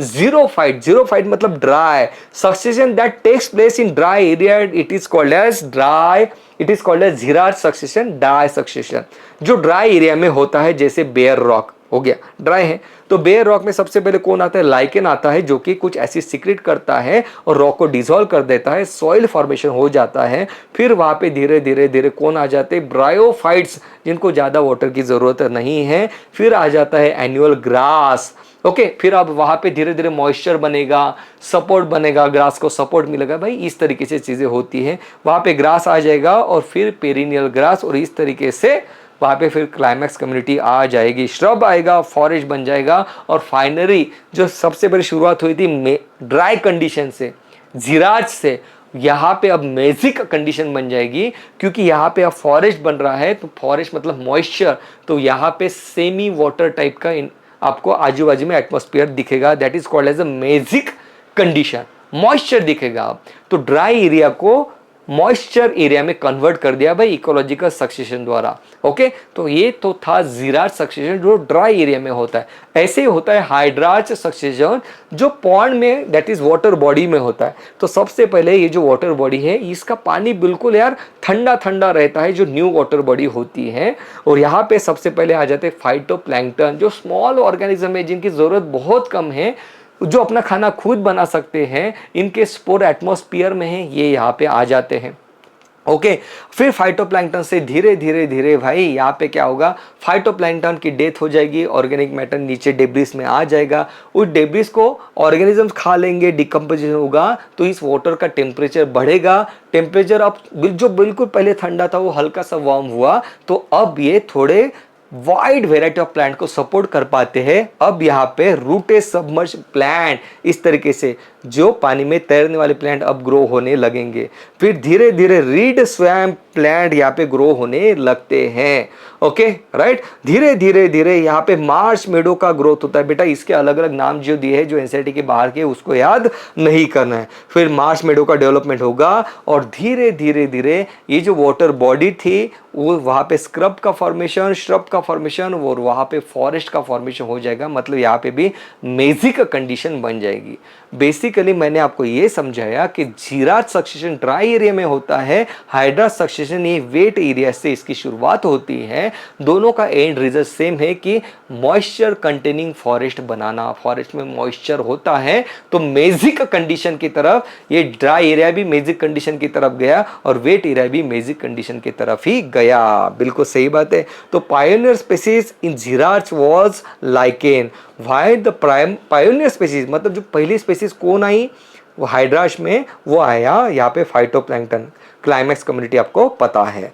Okay, so all succession whether taking place in water or on land proceeds to a similar climax community is called as mezic. Which of the following would appear as a primary pioneer organism on a bare rock? Bare rock अगर आपको दिखाई दे रहा है सब तरफ, तो सबसे पहले पायोनियर स्पीसीज कौन रहेगी? वो रहेगी lichen. Secondary succession takes place in, primary succession वहाँ पे आता है जहाँ पे कभी कोई लिविंग ऑर्गेनिज्म नहीं था। सेकेंडरी सक्सेशन वहाँ पे होता है जहाँ पे लिविंग ऑर्गेनिज्म, जैसे फॉरेस्ट था जल के पूरा खाक हो गया था। So degraded forest is the answer. Match the following and select the option. Earthworm क्या करता है? ध्यान से देखो, आप स्क्रीन को पॉज भी कर सकते हो। अर्थवॉर्म क्या करेगा बेटा? Earthworm is a detritivore. Succession मतलब क्या? Success is someone which is related with the pioneer species. Ecological services, ecological services में क्या आएगा? इकोसिस्टम में भी पॉलिनेशन प्रोवाइड करती है, देखने वाले हैं। पॉपुलेशन ग्रोथ, पॉपुलेशन का अपना एक फीचर होता है, नेटिलिटी जो ऑर्गेनिज्म पॉपुलेशन में हम पढ़ेंगे। Ecological succession occurs ecological succession occurs in a community. बेटा इन अ कम्युनिटी, अलग अलग कम्युनिटी वहां पे डेवलप होगी। The individual transitional community in a sere, it is called as sere, मतलब कंप्लीट सीक्वेंस। उसमें जो इंडिविजुअल स्टेजेस है, उन इंडिविजुअल स्टेजेस को मैं क्या कहता हूँ? सीरल स्टेज या sural communities. Okay, What do you mean by seer? Seer मतलब क्या? The entire sequence, complete sequence आपके हाथ में ले लिया। मान लो 10 बच्चे हैं एक क्लास में, 10 बच्चों को ऐसे आपने खड़ा कर लिया, हाथ में पकड़ लिया। ये क्या है? ये है सीयर। और ये हर एक बच्चा मतलब क्या है? Seral stages. Okay, so entire sequence series of a community in an area, it is called as a sere. Okay fine. तो ये सीरीज मतलब सीक्वेंस, ये याद रखना है आपने। नाउ न्यूट्रिएंट साइक्लिंग में दो टाइप के हमारे पास साइकिल यहाँ पे दिए गए हैं। एक है nitrogen and phosphorus cycle. Okay, तो हमारे पास इकोसिस्टम में कार्बन साइकिल होती है, नाइट्रोजन साइकिल होती है, फॉस्फोरस एंड सल्फर साइकिल होती है। इसमें से जो नाइट्रोजन साइकिल है ये हम मिनरल न्यूट्रिशन में पढ़ते हैं।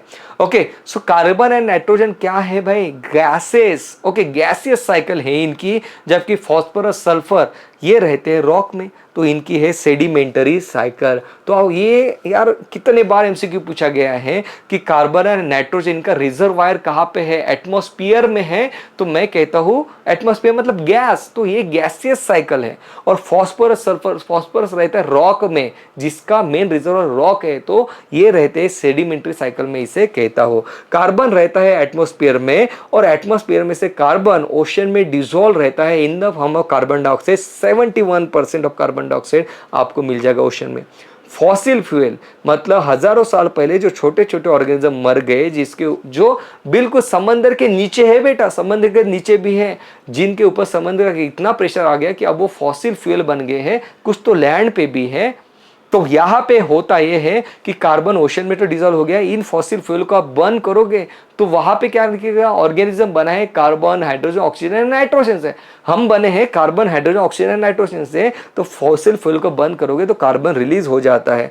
ट्री क्या करते हैं? कार्बन को एसिमिलेट करते हैं, ग्लूकोज बनाते हैं, उसी ग्लूकोज को ब्रेक डाउन करते हैं, रेस्पिरेशन द्वारा कार्बन को रिलीज कर देते हैं। इसी ट्री की डेथ हो जाती है, डिकम्पोजिशन हो जाता है, हर्बीओर जब उसको खा लेते हैं, हर्बीओर मर जाते हैं, हर्बीओर को डिकम्पोज करने के बाद भी CO2 रिलीज होता है, हर्बीओर खुद भी रेस्पिरेशन द्वारा CO2 को रिलीज करता है। इस तरीके से कार्बन को एसिमिलेट किया जाता है और कार्बन को रिलीज किया जाता है। जो MCQ यहाँ पे मेनली बन रहा है वो ये है कि atmosphere is the main reservoir of a carbon.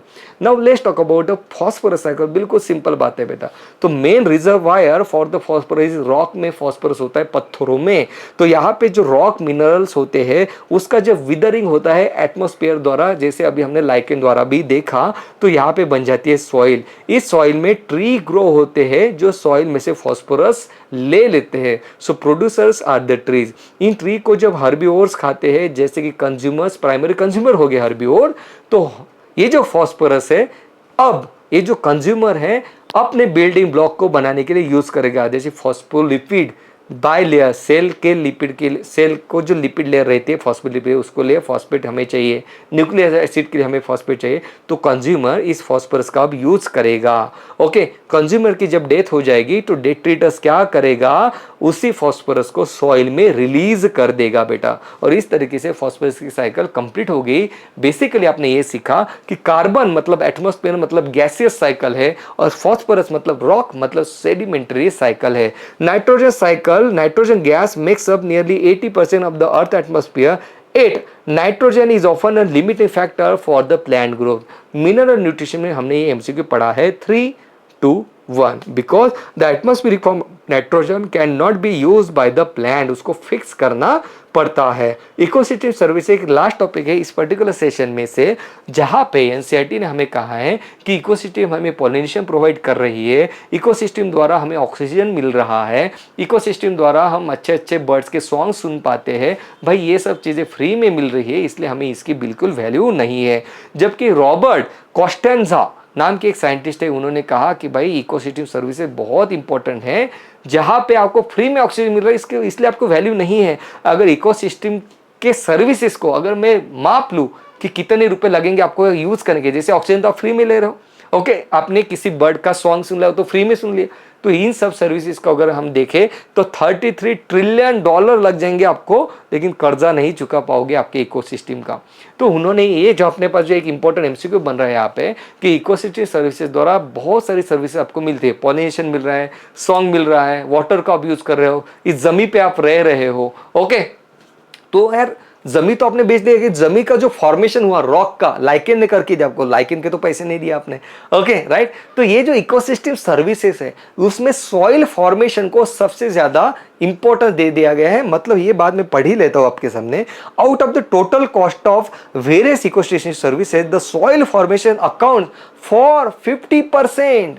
मतलब ये जो 33 ट्रिलियन डॉलर की बात हो रही है, इसमें से 50% पैसे आपको इकोसिस्टम के किस सर्विस के लिए देने पड़ेंगे, सॉइल फॉर्मेशन को, जो कि बहुत ही डिफिकल्ट चीज़ है जिसमें हजारों साल लग जाते हैं बेटा। तो इसी के साथ आज का अपना सेशन कंप्लीट होता है। मैंने मेरी तरफ से पूरी कोशिश की है कि आपको बिल्कुल समझ में आ जाए। क्वेश्चंस हमने सॉल्व किए, हमने विजुअल्स देखे, सब कुछ चीज़ें बहुत बेहतरीन तरीके से हमने देख लिए। वीडियो अच्छा लगे तो वीडियो को लाइक, चैनल को सब्सक्राइब करना मत भूलना। Love you, take care, bye bye.